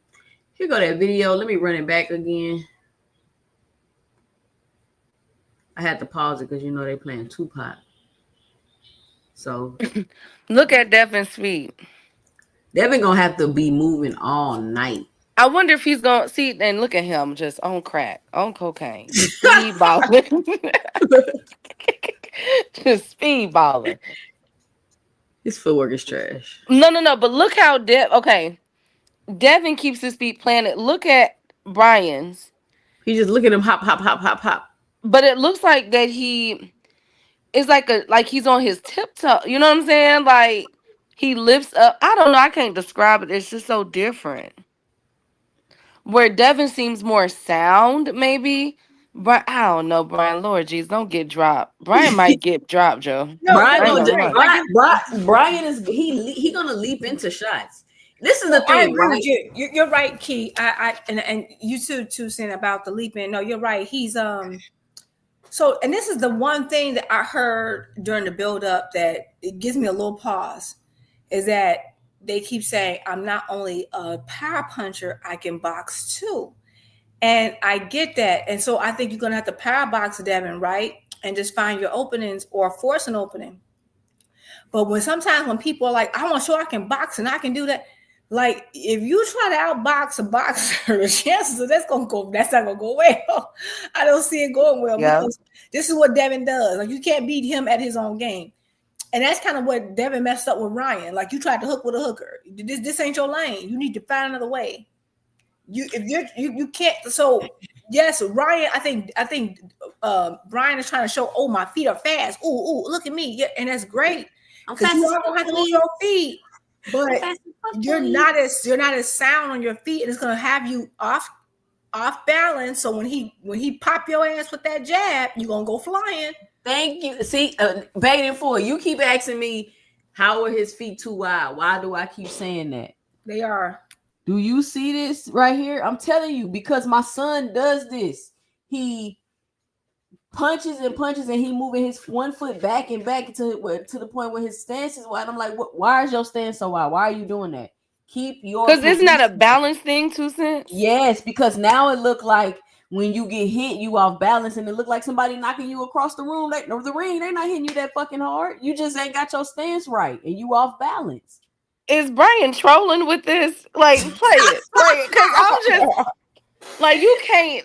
Come on, replay that. Let me see. They told me this was good footwork, and his footwork looked better than Devin's in this. I mean, pic. I think it's footwork was faster, but again, with that, because I'm sorry, Devin, that's how Devin got. If you're going to be real, if you go back and look at one of those knockdowns that Ryan knocked Devin down in, Devin was way too wide, and that's how he went. Think about Regis, how Devin caught Regis though. Like, yeah, they've all made the mistake by having, and sometimes you do need to go wide because you're trying to get. But that's one of those times where he knocked him down and hurt him, is because Devin was trying to like do that stab jab to the stomach. And he made his legs way too wide. So when he got popped, he wasn't able to put his weight back and counter in time. So Devin's feet are just more, his legs are in a better position to like transition from defense to offense. That's all I'm saying. There's certain parts that do look good, but I'm looking at the. He can't move, y'all. He cannot move. I think Brian is going to be the attacker in this fight. He's going to be the offense, and I think Devin is going to be able to. And they're gonna fight him off the back foot. Back foot, yep. And I think, and you know what? If Devin can spin Brian, and he's gonna have to keep turning him, I think he can get. I to be honest with y'all, if Brian, because I'm kind of nervous with this footwork, if Devin do what I think he can do, still, if it's still up there mentally for him, I think Brian get done dirty. I ain't even for the stuff. I think Brian gonna have his moments. I mean, I say that. I think Brian gonna have his moments. I think Brian will have his moments. I think Brian's gonna do good. But I wouldn't be surprised if Brian is the aggressor. He's the one that's coming forward, and Devin fighting off his back foot and still being able to spin him, turn him. I don't know. What do y'all think about the inside game? Because that's a lot too. We can talk about footwork. He gonna have to like go boom. You on the back foot, right? He coming in. You jabbing. He gonna come in for some bow. You throw your two, bing. You throw it to the body, bing. He gonna have to do some body work to slow Norman down and take some of that power away. And he gonna have to keep spinning and turning them until maybe the later rounds, to where if he's done enough body work and been moving enough that he's worn Norman down, and then maybe he can kind of go a little bit more on the inside and fight with him. But in the beginning, Devin for sure gonna have to be on that bike and keeping his stick out there. Somebody said Devin don't fight off the back foot. Well, what was that with Loma? Because he was trying to get the hell away from Loma. Devin can find the back foot. And see, that's another thing. That was okay, because I try to think of all these scenarios. I was trying to think of a scenario where I've seen, again, Brian is kind of newer to the situation. I have not seen him find the back foot. Brian ever found the back foot, y'all? Brian has never even. I was watching Brian Norman videos. Me and my husband watching them because we've been going back and forth this about all day because he think Brian Norman going. But anyway, and everybody he fighting is just standing right in front of him. Everybody Brian Norman is knocking out is just standing right in front of him. Well, I fight with the Jin Sasaki part. Like I feel like they were both count as both. Yeah. Okay, so let me think. Quentin Randall boxed a little bit. But see, what Quentin Randall, he smothered. Brian kept smothering his shots, in my opinion. Like that was a rough fight. But ever since that Quentin Randall fight, he has gotten better. I think it's been 2 or 3 fights after that. He's been better. But Quentin Randall with that one, you know what? What about if Devin makes it rough and tough on Brian? Or what if Brian makes it about Devin? What about if Brian makes it tough? Because we're talking about the keys to victory for Devin. What would be the keys of victory for Brian? You know, what if he make it like a brawling type of, you know what I'm saying? Because I don't think he's a brawler. But have we ever seen Devin in the ring with a brawler? No, that's why I say Devin finna have to fight. He's finna have to fight. He's going to have to fight in this fight. At some points in this fight, he's going to have to fight. You were about to see if Devin is like that. He's going to, no matter how much boxing he do, There's going to be moments in this fight where he's going to have to fight. Just like those moments when he was fighting Loma, he should have been in there fighting. He was way bigger than Loma. He should have been fighting. Like, ain't no way Loma should have been getting off on Devin like that. Ain't no way. Okay, well, So he's going to have to fight Brian in this fight. Like, unless he's able to just move, dance around, punch, don't let Brian get to him, slip shots, and do all this shit that we've never ever seen him do, he's going to have to fight in moments in this fight. And I think that will only be in the beginning of the fight. That's what I think. yeah, that is. Well, okay, what about, okay, how do you think, if you're Brian Norman Sr., are you telling Junior to punch in between while Devin is punching, like catch me? You know how they be in the middle, they be exchanging. Are That's you why telling Devin, Brian to counter? Are you that's why telling him? Devin got a punching combos.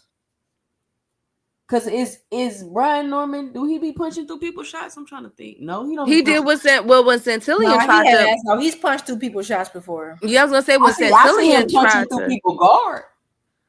When Santillion tried to get rough and tough with him, godly, I mean, Lord, every time I think about that fight, I just feel Yeah, so bad for his mama. He punched through some. He punched through a lot of stuff. He went in on some Santillion. D. Jackson, I don't think he's not gonna have a choice. I'm not saying he gonna stand and fight with Norman. I'm saying it's gonna be points in this fight where he's going to have to fight with Norman. It may not be for a long period, and especially in the beginning. Norman is coming.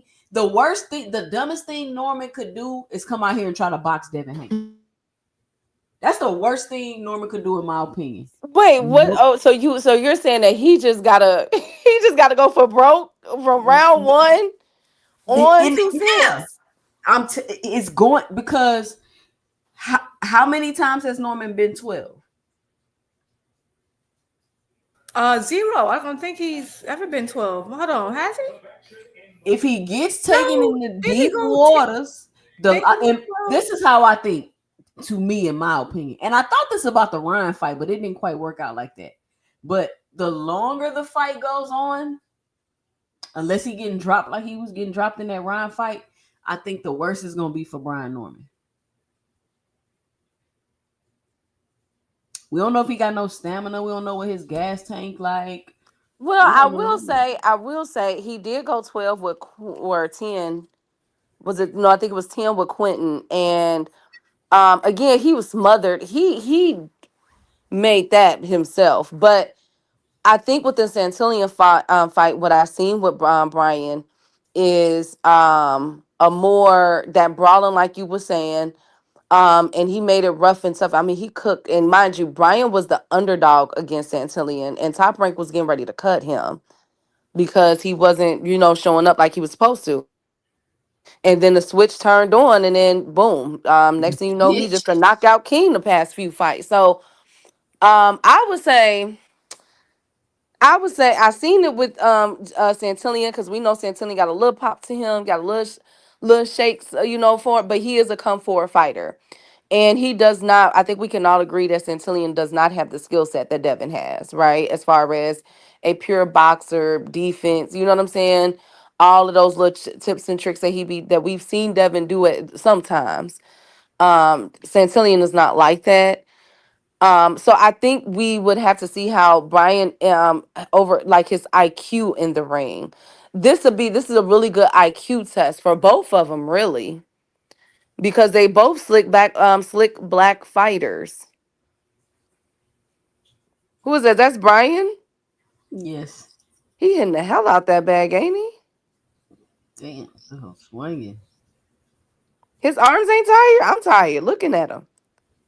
So I just double checked. Yeah, I know I wasn't tripping. So this is what I mean by I don't have enough info on Brian. It's not because I don't like, because I actually like Brian Norman. I like his personality. I think he's funny. I like people who are unintentionally funny. I think he's unintentionally funny. I like him. I think I like his mindset. it's not because I don't have faith in his skills. I just don't know what all his skills are because he's so new.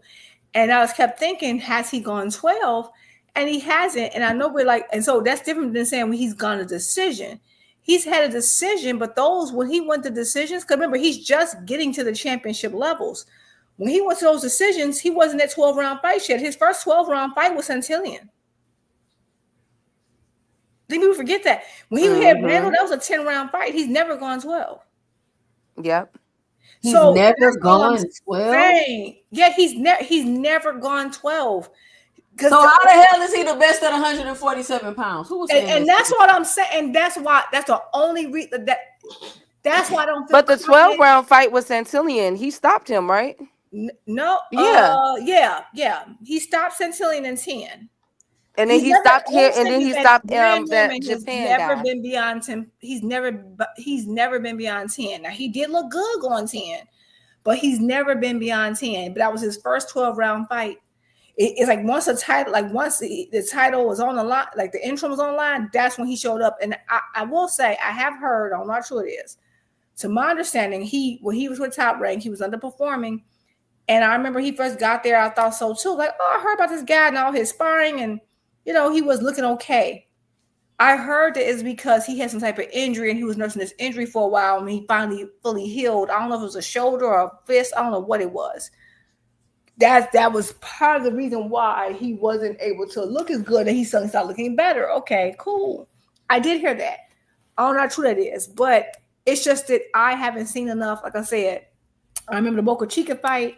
That I don't even think that was a 10. What was Boca Chica? I don't think Boca Chica was a 12-round fight. That was before Santillan.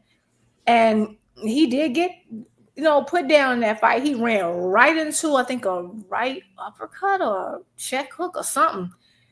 And he got put down, but he composed himself, and you saw he was going to continue. The bell happened, so it helped. But ended up being, we didn't get to see how he would have finished that fight because it was no contest. But I would say, but since then he's just looked better and better. But it's just I don't have enough info. I don't feel comfortable. Jupe, how many knockouts he got? Brian. Brian has 22 knockouts out of 28 fights.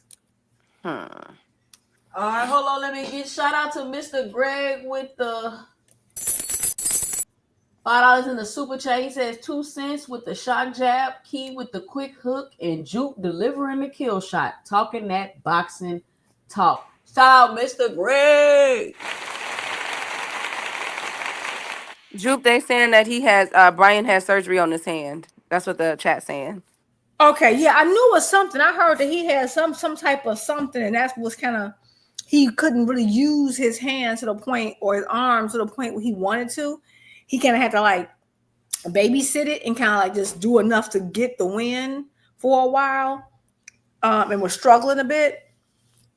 But he eats a ton of shots, though. He really do. No, he do be eating some shots, especially them jabs, and that's the one thing that made me I don't feel comfortable picking against Devin here. I don't know, and I'm not a Devin fan. I don't dislike him either, because I don't hate anybody. I really don't dislike Devin. I actually enjoy watching him fight. His fan base is annoying as hell, and I think they're overly ridiculous, and it's like a cult on YouTube. Absolutely, but him is his fighting. Once he in a ring, I have no problem with the young man. I like a pure boxer. I think he can box. I think he got some skill. I don't got a problem with him, so I don't have a problem picking him in a fight. I've never picked against Devin, to be real. Never. I consider picking against him now, only because his last 2 fights, he just got the momentum behind him. But after seeing Norman eat them jabs, I don't know if he's corrected it yet. It's kind of hard for me to say, yeah, today's gonna be the day when you show up and do differently. You know what I'm saying? I don't think Norman finna think he just finna go in there and just beat up Devin. He's not finna go in there and be trying to box with Devin. I think that would be dumb. No, and I hope he don't. That's why I'm seeing all that fancy footwork in his public workout. I said, I'm hoping that you just doing that to, what he really needs to do is throw some feints to get Devin open a little bit. Yeah, I ain't gonna see him throwing no feint. Although that's not what Ryan needs to do, but Ryan just was I don't care what you're throwing back. I'm about to just come at you crazy. But that's what Ryan does. He did the same thing as Hank. I think that because Brian don't have the size advantage that he's smaller still than Devin. He's gonna have to, I think, go to the body, which is still, I think it's he's going to do to kind of like open up Devin, or get Devin or let Devin get confident. Because one thing I'll say, when Devin gets too confident, Paid in full. Norman is not outboxing Devin, bro. He's not outboxing him. So I'm not saying he can outbox Devin, but okay, can you show us what are you looking at this video paid in full? He's not outboxing Devin. I guess what I'm trying to say is, yes, you see how lean Norman is? Yeah. Norman is a very lean, like this. Yeah, no, Devin's bigger than him. I can see that right now. Devin be heavy as hell. Anyway, I guess what I would say, if we feel like, I'm not saying he can't outbox Devin, but what fight did you see that he displayed a particular thing to say, oh yeah, he outboxes Devin? I'm not saying Devin is a master boxer. I think he's a good boxer, and that's what he does. That's his bag. So I'm just saying, like, what fight did we see that Brian Norman was able? Again, not saying he can't. I'm just asking. I just watched some of his fights. I didn't see him boxing in none of them. He was beating the brakes off them niggas. Yeah, he'll beat the hell out you. I'm just, again, my only issue against Brian Norman, who I like very much, I don't have enough film on him. That's all. If y'all showed me something right, I just don't feel, and I don't feel 100% confident in picking either guy, honestly. Because I can see he's going a myriad of ways. Because if he catches Devin Cole in the beginning, I don't know. Now all bets are off.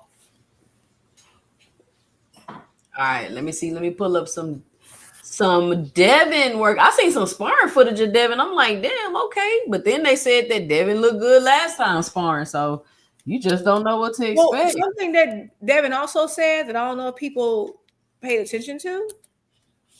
I don't know if you heard it. He said, I'm able, because I'm at this new weight, I'll be able to do some of the things that I've been doing in sparring in the actual fight, because he's been cutting so much weight, right? So he doesn't even need, like, he hasn't worried about needing that extra oomph because he's been fighting smaller guys his entire career, right? So there's certain things he can do in sparring because he's much heavier, right? And he got more pop because he's not cutting all his weight for an advantage in a fight. Because as long as you're bigger than the next guy, you can hydrate bigger. Who cares? You can leave certain things on the floor. But now he won't be leaving those things on the floor because he's not cutting it, So he did say that. So maybe that's why he's so good in sparring. Maybe we will see it in this fight. Yeah, that's a good point. We're gonna have to see, man. We're gonna have to see. So what do you think about this one right here? Give me a second. Let me pull it up. Where did Key go? Key dropped off? Yeah, she maybe got a phone call or something. Okay. Key with the T, come back. Key with the T, come back. Is it raining?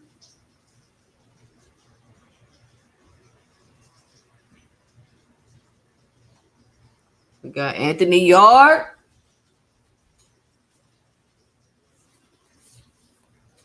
I'm so biased against UK fighters. I can't lie. David Benavidez is built terrible.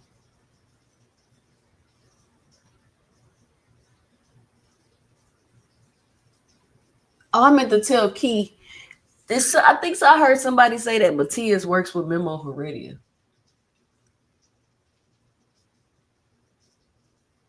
What y'all think about this fight? Benavidez and Anthony Yard. And Benavidez is bigger than Anthony Yard too. Oh, Jude, Boxing Hacker said Benavidez is a fighter that moves up and is still the bigger fighter. So when I say bigger fighter, when I saw him next to, no, I don't know about that. So, for example, when I saw him versus his very first fight when he moved up, I think he fought Voracek. I don't think he was that much bigger than Voracek. I don't think he was. And then when he fought David Morrell might have had the higher reach, the longer reach. I can double check that. No, I don't know. I mean, I will say Benavidez is a big boy. He's one of those too. And I've said, and when he was at like 168, I said that. I believe that because he's always bigger. Now, when we went to 175, I don't know. But I will say, even when Benavidez was 168, what's that guy that knocked him down? Surveil. This is years ago. He fought someone with his size, and that was the first time I saw Benavidez go down. He won the fight, rematched the guy, and he knocked that guy down, right? So I've seen Benavidez fight guys bigger than him. So then he moved up. He fought Voracek, which we all know Voracek only had one. Well, not we all know, because a lot of these guys pretend like they watch boxing. They don't really watch boxing. Voracek was a champion, and that's who Beterbiev became unified against. Voracek only had one loss against Beterbiev. And when I think he might be a little longer, but I don't think he was bigger, like heftier than Voracek. And then he fought David Morrell, and I believe David Morrell. I think him and David Morrell are the same height, and I think Morrell got the longer reach. So I can't even say that. So I don't know.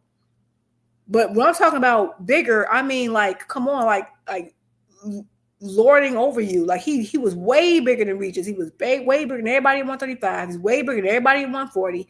And now I'm seeing like he made Norman look kind of small. So I can't even say that. He's beat Benavidez at his own game. So no, that's actually, you're incorrect. So I don't know why you keep trying to go there with me. You lose every time, but whatever. Yeah. Anthony Yarde, Benavidez. Let me say this, that what I don't like about Turkey. We got T-Time back in the building. I don't like that you will use and promote the hell out of Devin Haney and Norman. They've been on all the interviews, all the podcasts, but you won't make them your main event. They're good enough to sell your card, but they're not good enough to be the main event on your card. And I don't personally like that. Just to give my 2 cents, I don't think that's cool. Just like the last time Devin was in Saudi, I didn't think that it was cool that they didn't let Bill Haney on the stage with him. I thought that was completely out of line. And some people were like, oh, well, Devin need to talk for himself. Devin need to talk for himself anyway. And I'm like, I agree with you. I agree that Devin needs to talk for himself. But that's nobody else's place to force that or make that happen. Like, that's a decision that Devin and Bill need to make on their own, not somebody here that put this event together. They got everybody else up there with their trainers and managers and shit, but Bill Haney can't be up there. Devin got to be up there by himself. That wasn't cool. I didn't think the whole video that he did for the promo video for the fight. Did I erase it? Where he made Devin Haney dress up like a lawyer for the promo. I didn't think that was cool.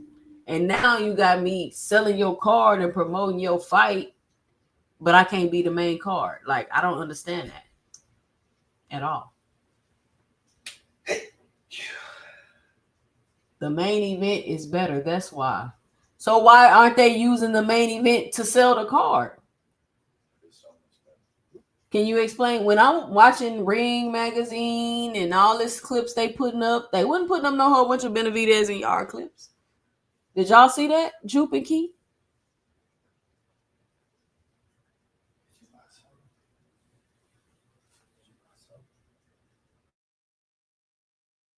I'm sorry, my bad. So you said, so this is what I feel about this card. I feel like, people, when it comes to this card, like, they haven't really promoted this card very well at all. The promotion has been by the fighters and their individual management teams doing their thing. And I said, Turkey, she's gonna be like, oh, all this other stuff. He knows he hasn't been doing any of those. I think I said that the last time I was on here, how we haven't seen those high production video game meme themed videos and promotional pieces anymore, because he's cutting back the money that he's using to promote these fights. That's why he's pulling everything to Saudi Arabia, which I told everybody what happened, but they were like, no, you know what you're talking about. There's like Boxing Hacker right now trying to tell me I don't know what I'm talking about. Why because he mad he lost one argument, so he's trying to start another argument and lost that argument. He's gonna keep on losing. So and just shut up. Because like every new argument you start, you lose it. So shut up, just stop. So anyway, I told him this would happen, but people don't listen because they just want to argue. They just care about winning an argument. They don't even like boxing like that. That's why he don't even know who Benavidez fought. He probably don't know who Voracek is because he just started watching boxing long enough to argue. But I think the problem with this card is that I think we're seeing way more promotion. Like you said, I agree with you. And it's funny, like as much as they claim they love Devin Haney, they don't really defend him because if anything, Devin and Brian been doing a thing with promoting his card, and yet they're the co-main, and it's not, and they've been doing it themselves. I can't even give Turkey credit for that. So they're like, oh, Turkey promoting his card. No, he isn't. He's not promoting his card. It's the fact that I think the reason we're getting so much promotion is because it's the only fight on the card where there are two Americans. Every other fight is an American. Oh, that's a good point. That's why we're getting so much of it. Think about it, because the card is in Saudi Arabia. The main event is American fighter, which we love, David Benavidez, but he's fighting against Anthony Yarde, the UK, right? So them two, they were not even in the same country majority of the buildup. So they can't really be meeting up and doing everything, right? Same thing with Bam's fight. I don't think they were in the same country at the time. And then same thing with Abdullah fight. This guy's in UK. Devin and Brian have been able to kind of do more because they're the only fight on the card where they're two Americans. And they kind of just took the gauntlet and ran with it, where the other fighters can't really do that. And they promoted it. Turkey hasn't done anything. You don't see any video promotion, all that high production stuff. He hasn't done any of it. These guys have promoted it, but yet he don't feel they're good enough to go in the prime spot because he doesn't want to make them the prime spot. He doesn't want American fighters to be the prime area, which is why, despite majority of the card being American fighters, is not in the United States. But people can't see that, although they claim to be Devin Haney fans, because they just want to. They made a certain. They chose a lane, and now they have to stick with it, no matter how wrong it is. But that's really why we keep seeing this particular fight being promoted. It's because they have been able to do it because they're in the same country and everybody else isn't. Shout out to Boxing Hacker with the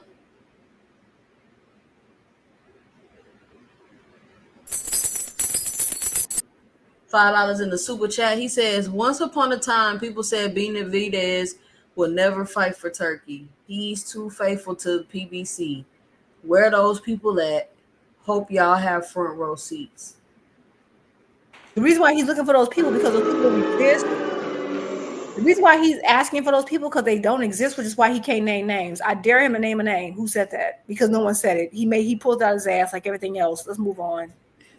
Well, and two, I also want to say this. You guys don't find it interesting that Benavidez is the main event, right? As you guys were saying. But excuse me. But wasn't Turkey the one that was blocking his fights with Bivol and Batarviev? Yeah, it's kind of like he got backed into a corner. He pretty much had to go. So are we not? Because the limelight really hasn't been on Benavidez. Like pretty much the fight was sold yesterday by Devin and Brian. I think we can all agree on that. And Puma and Bam got it cracking a little bit, but the main focal point was Brian and Devin, right? And even with David Benavidez, the interviews I've seen him do, mostly been on, Canelo or certain other things. I just feel like the limelight has not really been on David. And I feel I'm wondering, David kind of soft too to this build up. You know, he usually be like, "I'm gonna beat the fuck out you." You know how David. Yeah. That.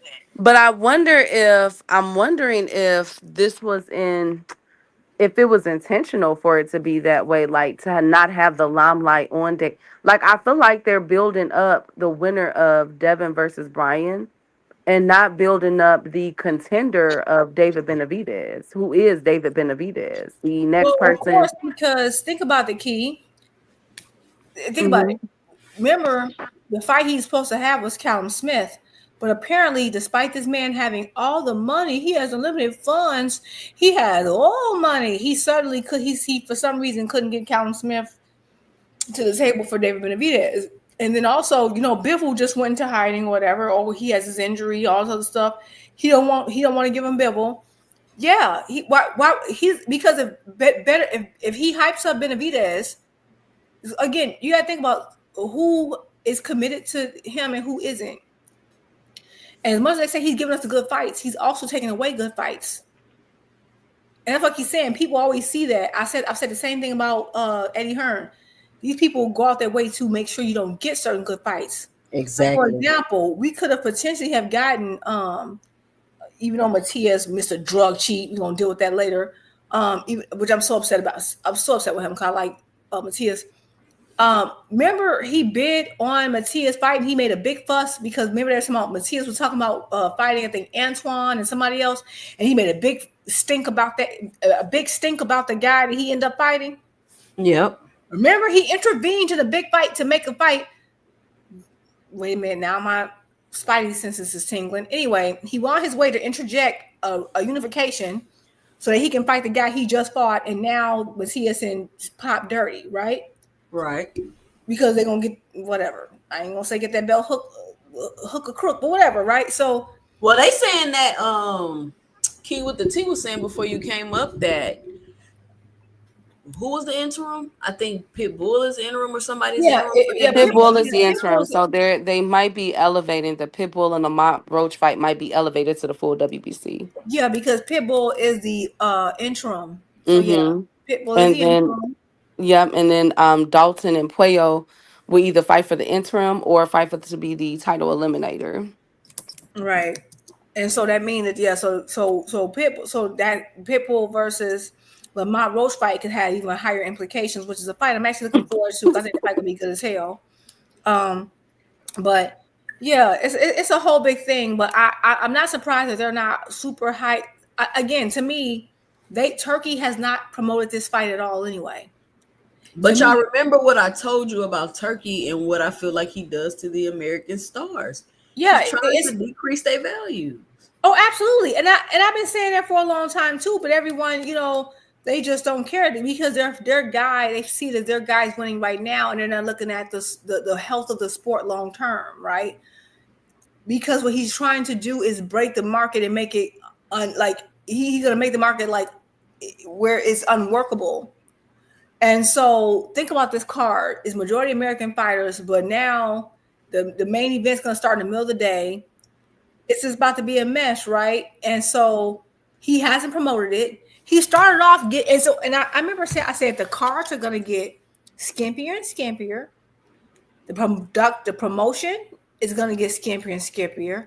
The production is going to get skimpier and skimpier, and so are the purses. I told people that because I don't know what field people are in, but they don't understand how acquisitions work. When you're going to promise a whole bunch, you're going to overpay in the beginning. And then once you feel like you've got a hold on that market, okay, now I have no incentive to overpay you anymore. I'm going to underpay you and everything's going to get weakened. He started out with those. Remember, I never forget he would do those promos and it was video game themed. Everybody's like, oh my God, it's so wonderful. And then he slowly stopped doing it and no one noticed. Another thing. No, I know we did notice. Nobody wanted to talk about it. Us ladies did, but these guys, they swept it down. They just know so much, and they just so easily taken. But the other thing, and he started doing this with the Bud Canelo fight. Remember they said, oh, he give us so I will give him credit for this card. Now, this card is good. I give credit where it's due because I'm not a hater. I just tell it like it is. This is a great card. And Turkey Al-Sheikh, great for putting it together. But it's going to come at a cost. And the cost is I'm not going to promote this mug. I'm not promoting it. And so I knew that, but he's going to start making these cards less stacked. And that was evident by Canelo versus Bud. And then people were like, well, it don't matter. The undercard don't matter. They went from, he gives these stacked cards to the undercard don't matter because it's called conditioning. People call conditioning. And did you notice that card was terrible and it was in America? Yeah, exactly. Thank you. I was about to say that too. Well, what about the Shakur and them fight? Was the pay? I'm trying to think with Berlanga, Sherez. The one that was at the tennis court that they said you get a heart. Yes, the one. You know what? You ain't have to do that too soon. You do all this extra but for real. You had to click your heels together 3 times, and then you had to wait for the fairy godmother to come to bippity boppity boop you a boat so you can get over there and get to the. It was ridiculous. People was complaining about how long it actually take to get to wherever this tennis court. No, for real though, because you know what? It was the day after Serrano versus Katie Taylor. I think that trilogy. No, it was like the week later, the but same it didn't day, I even thought. do No, it. it was- did, no, was it it was the the same next day? day. No, it was the next day, right? It was the next day because I was trying to get. I know because I was going to try to do both. I was going to try to go to New York and do both if I could, and I was trying to figure out because like that fight. Shakur's fight was in Queens, and like there's no hotels around and stuff. And some people were telling me like, "Oh, don't," because I was gonna go by myself, and they're like, "There's a lady, don't go by yourself or whatever." And it's like, it's a weird stadium, and not only that, they didn't make Shakur the main event; they made Shiraz the main event, and Shiraz had never fought in the United States. Yep. And so every time he puts a card in the U.S., he dampers it, and all the fire cards he putting over there. It's intentional, but it's also burying them. And I'm like, y'all. Again, this last Cinco de Mayo, when's the last time we seen a Cinco de Mayo that dry? Facts. He buried Canelo was like big for Cinco de Mayo. He buried he basically put him in a shelf and hit him. He made Canelo disappear. He did. He disappeared the biggest star in boxing, right? It's like In one fight. He did it in one fight. In one fight. Hey, thank you. And then what did he do next? Put him in there with Bud. And now you're beaten. And now he's like, oh, yep. He literally just withered away the value. That's intentional. And people don't see it because they think, oh, this is my guy right now. You think he's not going to do that with other people? You think they're so special that that's not going to happen to them next? Well, they're not gonna get paid as much for it to happen. No, they're gonna do it for less. They're gonna have it done for less. And like, for example, Shakur. I want Tank versus Shakur so bad. I want Shakur like I was so excited when Shakur was becoming like the main event on ESPN. He was starting to get some traction. I was like loving it. And then he didn't resign, which I was okay with, but I was hoping he'd go to PBC or just be independent. He goes over there and he's just been buried deeper and deeper on other cards. Yep. And I've just been like, you I guess you're getting money, but like you're no longer building a fan base anymore. So if Turkey just pulls the plug tomorrow, what's gonna happen to you? Well, we've been asking that Jupe since he went over there. We tried to explain you're gonna be fighting on Saturdays in the middle of the day, competing with football and all of that, and people just don't care. They either they don't think it's real or they don't understand how this works or whatever the case may be. But Shakur Stevenson is less of a star than he was before he fought. Yes, and I'm a Shakur fan. Like I love Shakur. I think Shakur does have a chance. I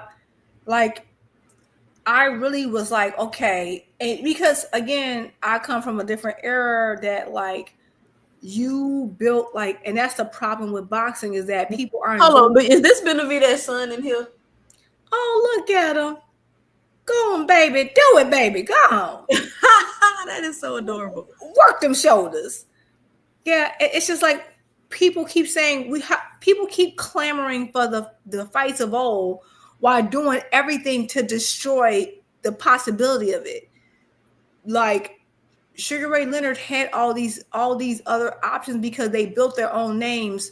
Yes, they were attached to Sugar. They were attached to him. Yes, they were, but they still had their own names without him, and they were still selling their own tickets. They were still getting notoriety and still building their names. Versus now, you don't have to build your name. You can just go, get some money, go fight in Saudi Arabia. No one will know about it. You might be on the undercard. Who knows? You got paid, but you're not building yourself. So now it's not a big fight for that main event fighter. So now you're gonna be mad at the main event fighter, and then that same guy who didn't build himself is gonna say, "Well, I want 50-50. I want 40%." No, because you're literally losing money every day in the American market. So it's just he's literally gone his way to destroy that market so that everyone's dependent upon him. And once they're dependent upon him, what they don't understand is that he has no incentive to keep paying you high dollar once he has it. If I've killed your competition, what makes people pay you high or pay you a lot is one, sales. I'm not dependent on sales because I'm taking you to my rich friends in Saudi Arabia. Two, your market value. You no longer have a market value. 3. If I've killed the competition, so no one can offer you anything different. So if I decide that you're going to get paid $100 for this thing, guess what? You better find another profession or do what I say. And they don't see that they're working backwards into the old times, and that's how it was that everyone thought to get out of. That's what they want. Yeah, but they don't see. It's like people are trying. Like you're trying to win internet arguments, and every day it's like your reward is times when people had no rights. It's like you're arguing your own rights away. It's like they. But I'm thinking it's gonna be because I'm looking at this Dana White stuff and his investigations and the people being investigated for fixing the fights, and I just think that Zuffa Boxing is dead on arrival. Like we already said the fact that you chose Dana White to run Zuffa Boxing, and the first thing they try to do is change the Muhammad Ali Act. All while you owe fighters $400 million because of some BS you've been doing, and you got an antitrust lawsuit, and you destroying evidence. Like it's a lot of things going on with Dana White that would make me think that he's unfit to run a boxing league. And even him coming out, right, and that's what trips me out. Like Dana White has all these accusations, and they claim they don't like criminal activity. But when it's Dana White, it's fine, And him coming out and saying, the UFC fighters, this is not their careers, and they're supposed to use the fame they get from UFC to go venture out and do other. Basically, you're not finna make no money as a UFC fighter. You're supposed to use the recognition you get from UFC fighting and go find another avenue to make money, because the UFC fighting is not the avenue for you to make the money. The UFC fighting is to make you famous. Right, because they're taking all the money. Like they're gonna let you use your body, get damaged. They're gonna make the money while and which is what they want. Old school like the old school boxing days, when we talk about like those fighters from the old days who got abused and beat and had to go through all that brutality, and they end up getting like maybe 15% of what they brought in, right? And you have people, they have their little bots, and now that they can buy their little bots, they have their little people who come on the timeline who only talk about certain topics when, it's Turkey. Here to defend them, Hannibal. So yeah, you have stuff like that, but it's Hannibal, like UFC is not killing. Y'all just be making anything up. How the fuck is UFC killing boxing? UFC is not doing good right now, bro. Stop it. But 2 Cent, yeah, again, it's that particular channel. You only see that channel with certain topics. Have you noticed that? The person who you just mentioned, you notice you only see them pop up when certain topics are around. Oh, it's almost like it's timed. Yeah, a bot. A bot or a pay, never, no time before. Hannibal, you're gonna be a bot until you click my link. But but tomorrow, Vito was gonna be on that fight card. And he is let me get this super chat from Boxing Hacker. Shout out Boxing Hacker with the $5 in the super chat. He says, Jupe, I lost an argument. You just said they had a 48-hour weigh-in. They weigh in was today, and the fight is tomorrow. How did you get 48 hours from that? Shout out Boxing Hacker for the again, it's this thing called listening and critical thinking skills that you don't do. And I said the whole purpose is that they almost have 48 hours to weigh in the next day, because I said you almost get 48 hours, which is 2 days, because you weigh in Friday early in the morning. So it's closer to 48 hours to 24. I said almost 48 hours. And that's why you keep misrepresenting what I said, because I said they basically almost got 48 hours, which is why you're just going to say 48 hours, whatever. But the point is that they do almost have 48 hours. I said what Tank hasn't done, Tank has not given us a fake weigh-in. This is a fake weigh-in. So first you tried to start my argument by saying they all weigh in the next day. You say they don't weigh in the next day. I never said they don't weigh in the next day. I never said they don't weigh in the next day. So now you're trying to do the 48 hours thing. When I said, dang, they almost got 48 hours to weigh in. That was my exact words. You can rewind it. That was my exact words. They almost got 48 hours. And they do, because it's closer to 48 than 24. Why? Because if you're weighing in on Friday morning, it's 6 a.m. in the morning. By the time you fight, it's closer to 48 hours than it is 24, right? So that's beyond a day, right? Okay, so that's what I said was dag is almost 48 hours because it's 2 days dang near. Because at the time you're weighing in, it's almost Thursday night. Like you're going from Thursday night to Friday morning, like the butt crack of dawn, which is another thing I said. And I didn't say, oh, it's exact 48 hours to the day. So don't play with me. This is your other move. You initially said, oh, you said that they don't weigh in the next day. I never said that. You lost that argument, so you moved it again. Boxing hacker, go do something. All right, Because, Roxanne. and then you try to use the the David show, gonna bro. beat ass thing with me, and you don't even know who Vorchek is. That's why you can't even argue on that point because you don't know who Vorchek is because you just started watching boxing long enough to argue. You don't even know who Vorchek is. You don't know who Vorchek fought. You don't know what Olympic team he was on. You don't know nothing. Stop trying to argue boxing with me. You're not intelligent enough, and you're not on my level. Don't at me again. All right, let's go. Boxing hacker, we're not gonna let you derail the show. So what we was go ahead, T key with the T. I was saying with Vito Melnicki fighting on the card tomorrow. He has signed a deal with Dana White for the Zuffa. Him, and it was a Brandon Adams and it's somebody else. But allegedly they have over three about. I keep hearing different numbers. First it was like over 100, then they have over 300. So there's a lot of fighters allegedly, and so I find it very interesting that tomorrow, Vito Melnicki was a late addition, add in from to my knowledge, and I think what they're attempting to do is put him in the forefront. You know what I'm saying? Get him a nice fight where he can look spectacular in, and that way he could fight Wait. on You that said brand. Vito Melnicki was added last minute. To that fight card. I didn't hear about Vito Melnicki until maybe like 2 weeks ago. I could be wrong. This will be happening on y'all turkey cards y'all love so much. Okay, Vito Melnicki. Oh, are we gonna see any fixed fights tomorrow? Well, I would. Chat if y'all think we're gonna see some winking and nodding tomorrow. I think I just hope that it's not a. I just hope that it's a fair fight. I hope that we don't have any when somebody gets dropped, they count it as a drop. I don't want no fugazi stuff, y'all. Like honestly, Like this right here. Look. yes. Wink, nod. Ooh, he happy. Look at him. Yeah.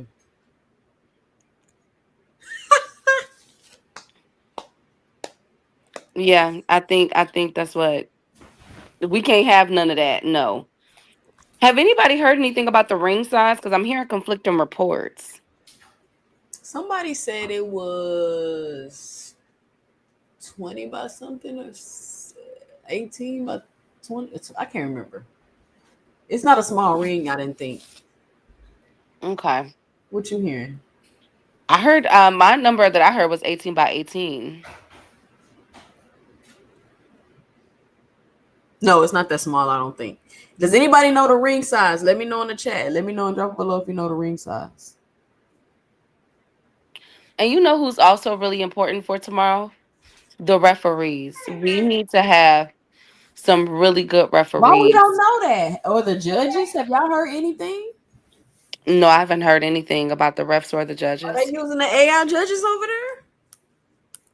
I didn't hear that either. And with the February card, I heard that before the fight had occurred. So I'm taking that as a good thing that they're not doing any of that. I'm taking that as a good thing. You said you heard the fight had occurred?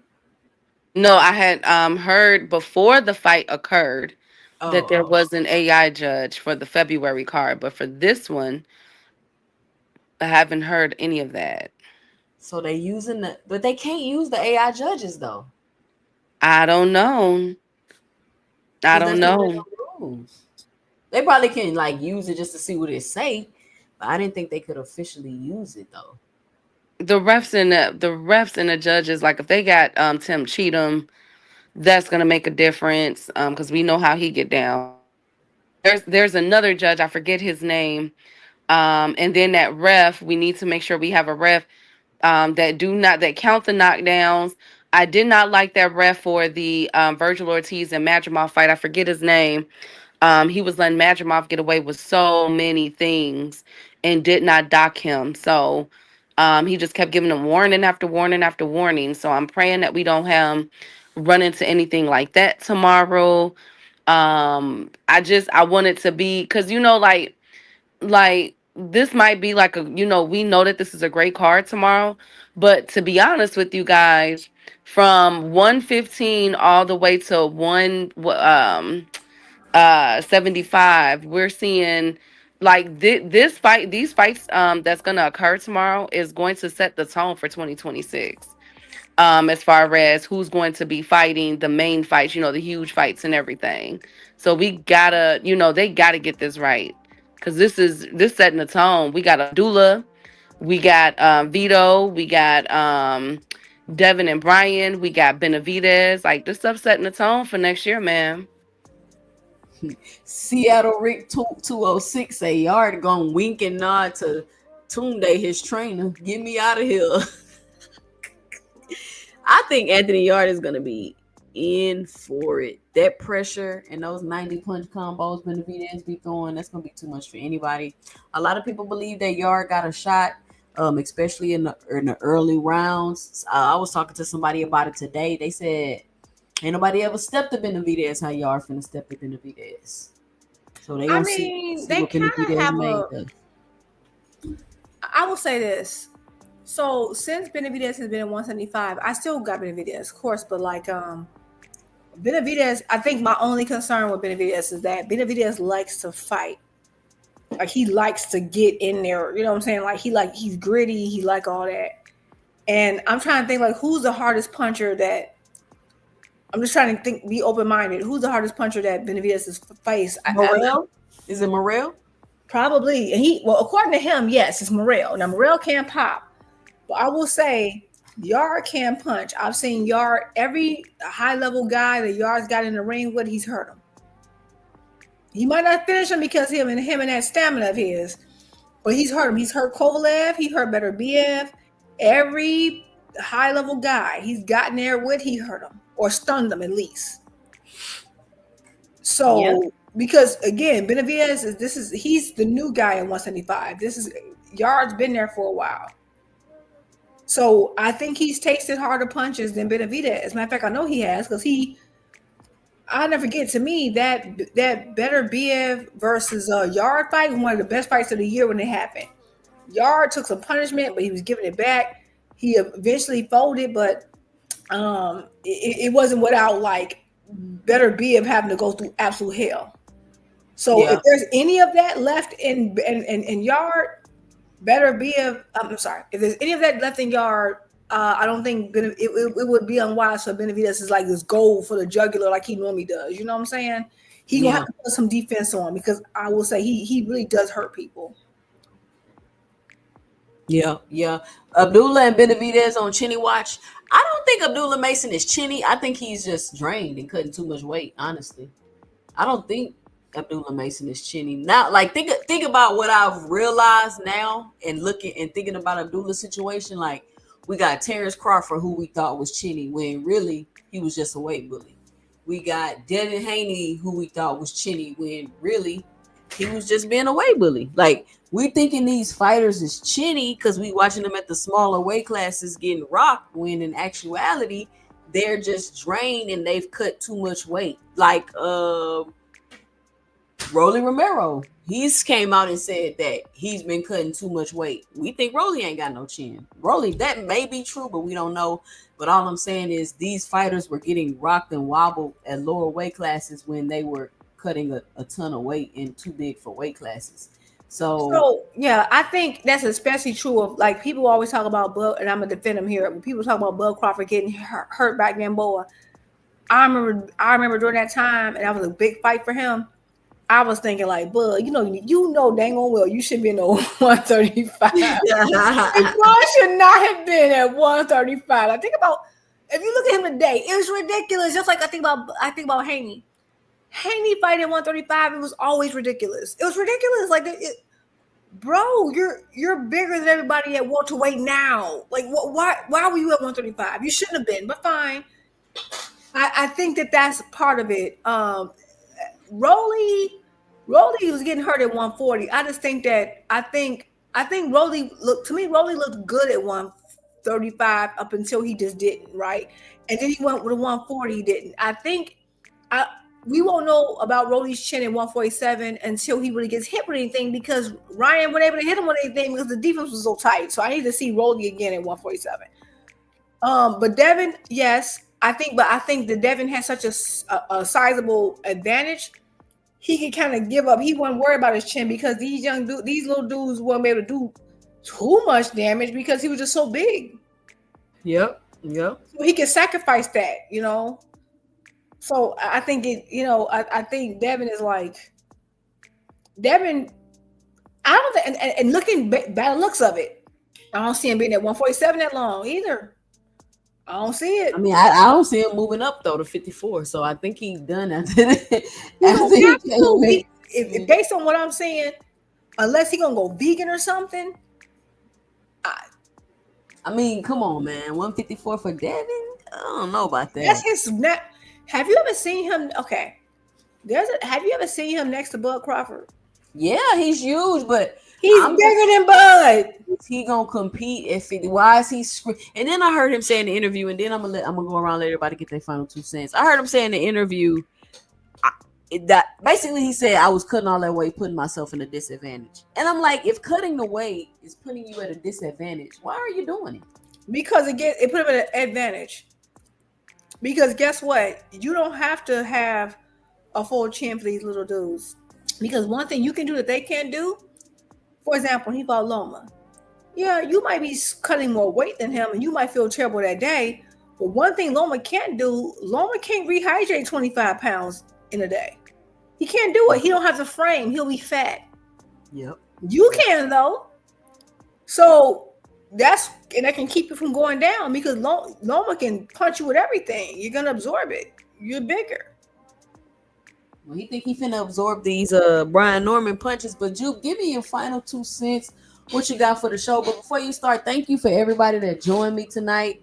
I should be back on my regularly scheduled program. I think I missed like about 2 weeks worth of shows because of birthday parties and a lot of stuff going on.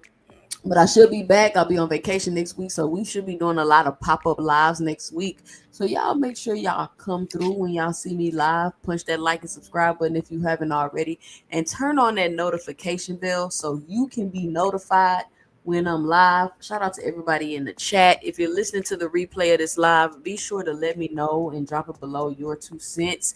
If you're here just listening to the replay, you ain't got nothing to say, just type replay gang in the chat so I know you here and you listening. Juke, what's your final 2 cents? What you got for the show?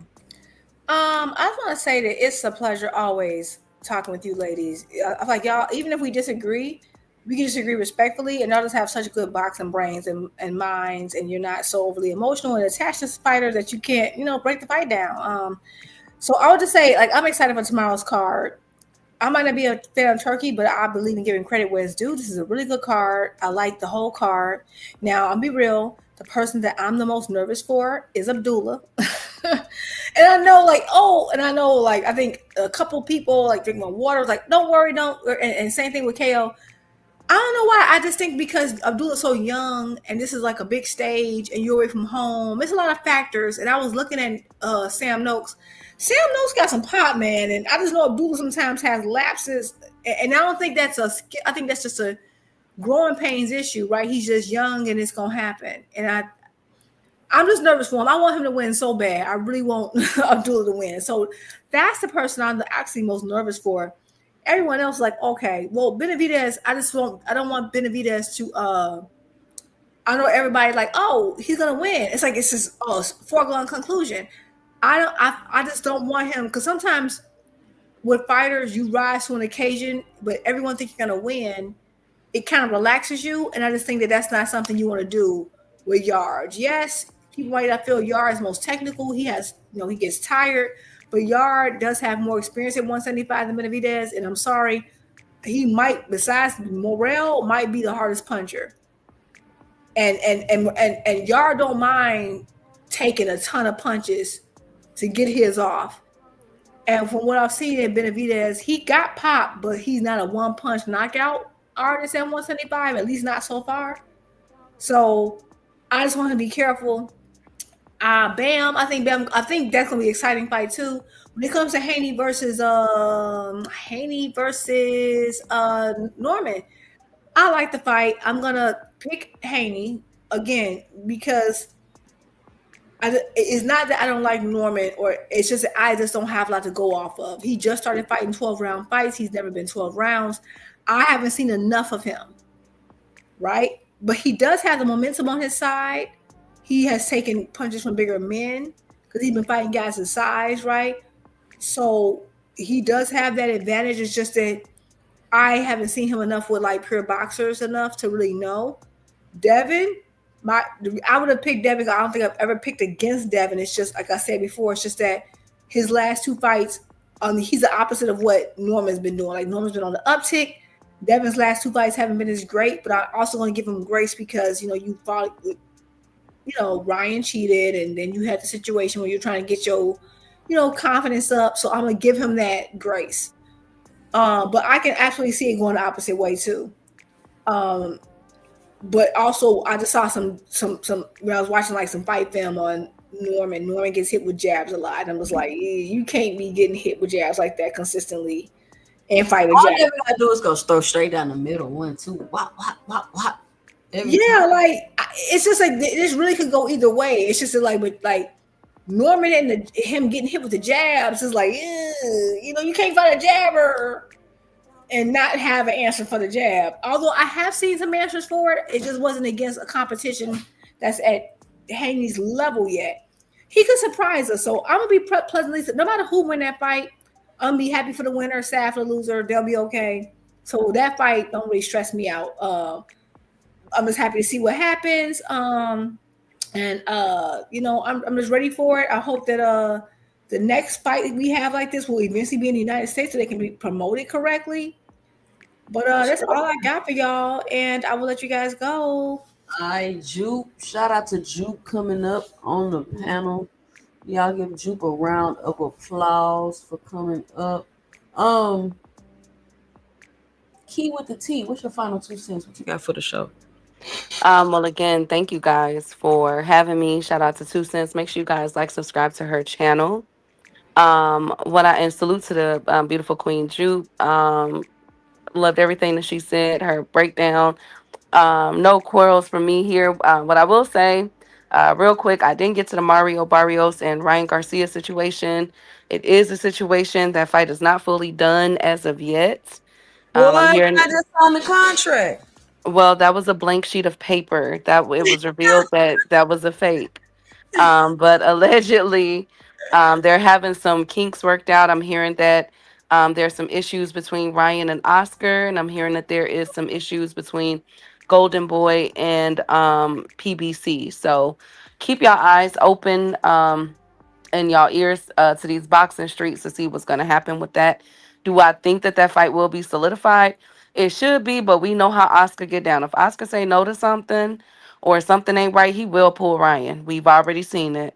He's done it like 3 times already. Um so I will say that. And then as far as the picks tomorrow, here's the Wait. look. You think Ryan did that to be passive aggressive? I think so. I think Ryan jumped the gun a little bit. I think Ryan did that on purpose. Yes, I do. Okay, go ahead. I'm not even going, but this is not new. This is what they do. Them two just have this odd relationship. It's really crazy how they go back and forth. In the public. Yes, in the public eye. Like that's insane to me. But of course, double standards in boxing, nobody calls that out. Everybody kind of just sweeps that underneath the rug. But anyways, here are my final picks for tomorrow. Lord have mercy. Okay, so for Vito's fight, I'm gonna go with Vito. For Bam Rodriguez versus Puma, that is the best fight on the card, in my opinion. Well, it's a slept on fight. And I have Bam Rodriguez. Now, the question is, will he get the knockout or go straight 12? I think with this guy and this being a different time zone, I'm not sure when Bam arrived. But we also have to keep that in mind, ladies and gentlemen. This is a whole different time zone. You know what I'm saying? Like it's already morning, like they already at tomorrow. You feel me? So this is a whole, they got to get accustomed to all of that, the food, everything. So, and this is no disrespect to Saudi Arabia, but I'm just saying the facts. So I would say for Bam versus Martinez, I got Bam, of course, but I'm not gonna lie, this fight could potentially go on my upset card. I do have my upset card. So I am looking at this very closely to see who's gonna win this fight. But this is gonna be a banger. Abdullah Mason versus Sam Noakes. Abdullah has gotten dropped I've seen him get dropped before. He appears when he's excited in the ring and he goes rushing, he gets flash knockdowns. You know what I'm saying? Like, and those are what that's what occurred in what was that, like 2 fights ago or a fight ago. That was a flash knockdown that old boy hit him with when they were going back and forth in that first or second round. And Sam, one thing about Sam is not a bad fighter. So I do have Abdullah inside 6 for that stoppage. However, I think while it lasts, it will be a banger. I think Sam is we're gonna have a lot of dang Sam moments, a few of them in this fight. I'm not underestimating Sam at all. As far as Devin versus Brian Norman Jr., 50-50 fight. As we all know, 50-50 fight with the bet odds and everything. But I've been saying it for, since this fight was announced. I think I'm going to get a pull away to Devin. But I will not be surprised if Brian Norman stops Devin. And if he does stop him, it's going to be late-ish, around between like 7 through 9, possibly 10, if he was to get stopped. But again, I think the foot placement, the leading foot is going to have a lot to do with this fight. Counter punching and exchanges is going to really set the tone for this fight to see who's going to get knocked down. Because I think there will be a knockdown in this card. And then, of course, with Benavidez versus Yard, I got Benavidez. Yard is not a pushover, but I got Benavidez. I wouldn't be surprised if that end inside 6, to be honest with you. I just think Benavidez is on a whole different level as far as his mentality. I think this is just another day at the office, and he's really got his mindset on becoming undisputed, or at least getting Beterbiev or Baval if and when they have their trilogy in 2026 that I'm hearing about. But everybody besides besides the Brian and the Devin fight, all the other fights are huge. You know what I'm saying? Leads. You know what I'm saying? Like, we know who the favorites are going into these fights, and so for me, it has to be an upset somewhere on this card. And so my upset picks are, don't be mad at me, but Sam Noakes. I'm looking at that one. Also, Puma Martinez, and that will be it. If Yar get the upset, that will be the biggest upset of the year for me. If he gets upset against Benavidez, but I don't think so. I think Benavidez gets him done within 4 to 6 rounds. If it goes that long. But my upset picks would definitely be, and I'm not saying I'm a huge Abdullah Mason fan. I'm a huge um Bam Rodriguez fan, but I keep it real. Like, if I see something and I know that it's gonna be a good fight and I'm looking at it and everything, I'm a have my upsets ready. But I think everybody should win. They're supposed to win this card. And salute to 2 Cents, salute to the beautiful chat. Thank you guys for having me, and as always, I'm out, girl. All right, shout out Keith with the T. Thank you for coming up and joining me tonight. I stopped betting on turkey cards. I'm not gonna lie to y'all. I was losing way too much money on these turkey cards. So I might do a little something tomorrow, maybe, but I don't fool with the turkey cards. I really don't. There's too many factors to consider. They overseas. Did they get enough rest? Did they get acclimated? Did they get there in time? Did they get sick from the food? Did they get sick from the air? Are they gonna get a wink and a nod? It's too much going on those Saudi cards. So I don't even fool with the betting. Hold on, somebody wrote me something. Oh, Jupe say she got Sam with the upset. Ooh, Sam Noakes with the upset. That'll be a tragedy, Jupe. That'll be a tragedy. I don't know if I'm gonna come on tomorrow and call a fight. Put a one in the chat if y'all want to come kick it over here at 2 Cents Boxing. I throw a fight party if people want to come over here and kick it and watch the fight. Usually when I throw a fight party, we have a lot of fun. I'm gonna give my picks tomorrow if I come live. I'm gonna give my picks tomorrow when I come live. I really don't have a dog in a race in any of these fights. I don't have a dog in the race in the Devin Norman fight. I don't have no dog in the race at all. I like both fighters. Whoever win. I just, when I look at the fights, I look at the styles, and I just, put 2 and 2 together. I wouldn't say it's 50-50, but it could go either way. And I'm leaning more towards Devin in this fight. If, and that's a big if, Devin is okay mentally. That's the main thing. Like he can be as in shape as he want to be. He can do all the best things that he do in sparring. He can do all of that. He can look like an action figure. He can look like he doubled up the snack pack. He can look like he did all of that. But if he get in that ring and he gets hit, or he's afraid to let his hands go, or he in there looking like a deer in headlight, if any of those things happen, Devin, the dream, turned into a nightmare. Haney is going to have a very, very hard time in the ring. I think Norman winning, Devin winning, I think either one of those fighters winning is going to be good for the 147-pound division. I would love to see Devin win and go challenge the other champions in the division. That'll be fun to watch. I would love to see Norman win and go challenge the other fighters in the division. I think that'll be fun to watch. Even though I can think of some people that I believe will beat Norman, but that's going to be another video. That's a whole nother conversation. Clarissa Shields did an interview on Club Shay Shay. I really wanted to do a live review to the interview, but the interview is like 2 hours long. So I'm like, I don't know about the live review for the 2 hours. I may get some clips from it, and then, we could give our 2 cents about the clips. I know how much y'all love Shields and the Shields fans over here.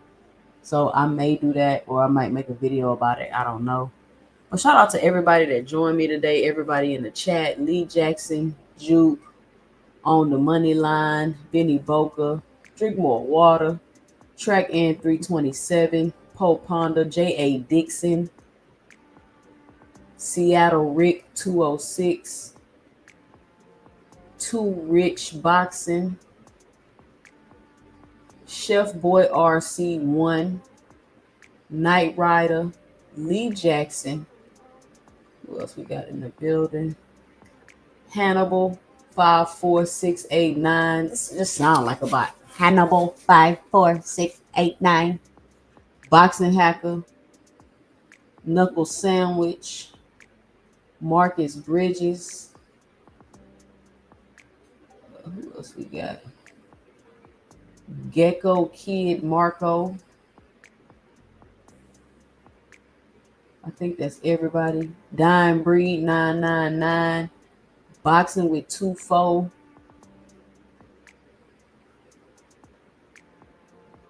right, I think that's everybody. Ramon Sifu.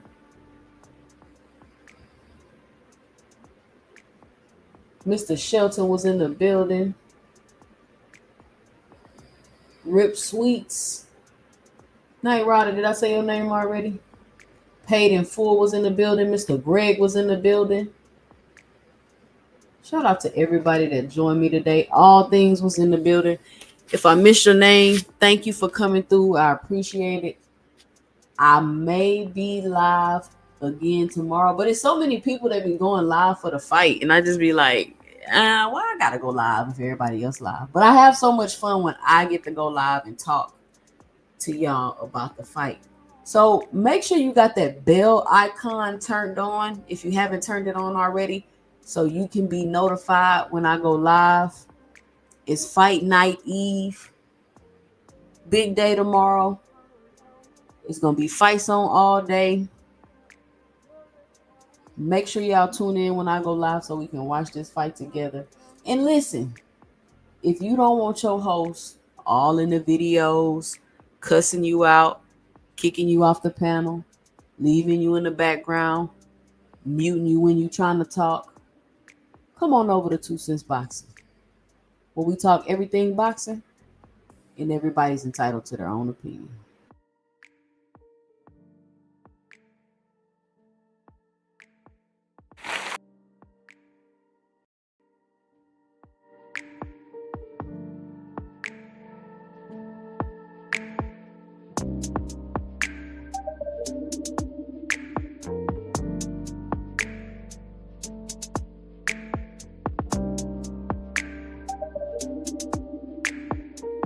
If you're doing good, they got something to say. If you're doing bad, they got something to say.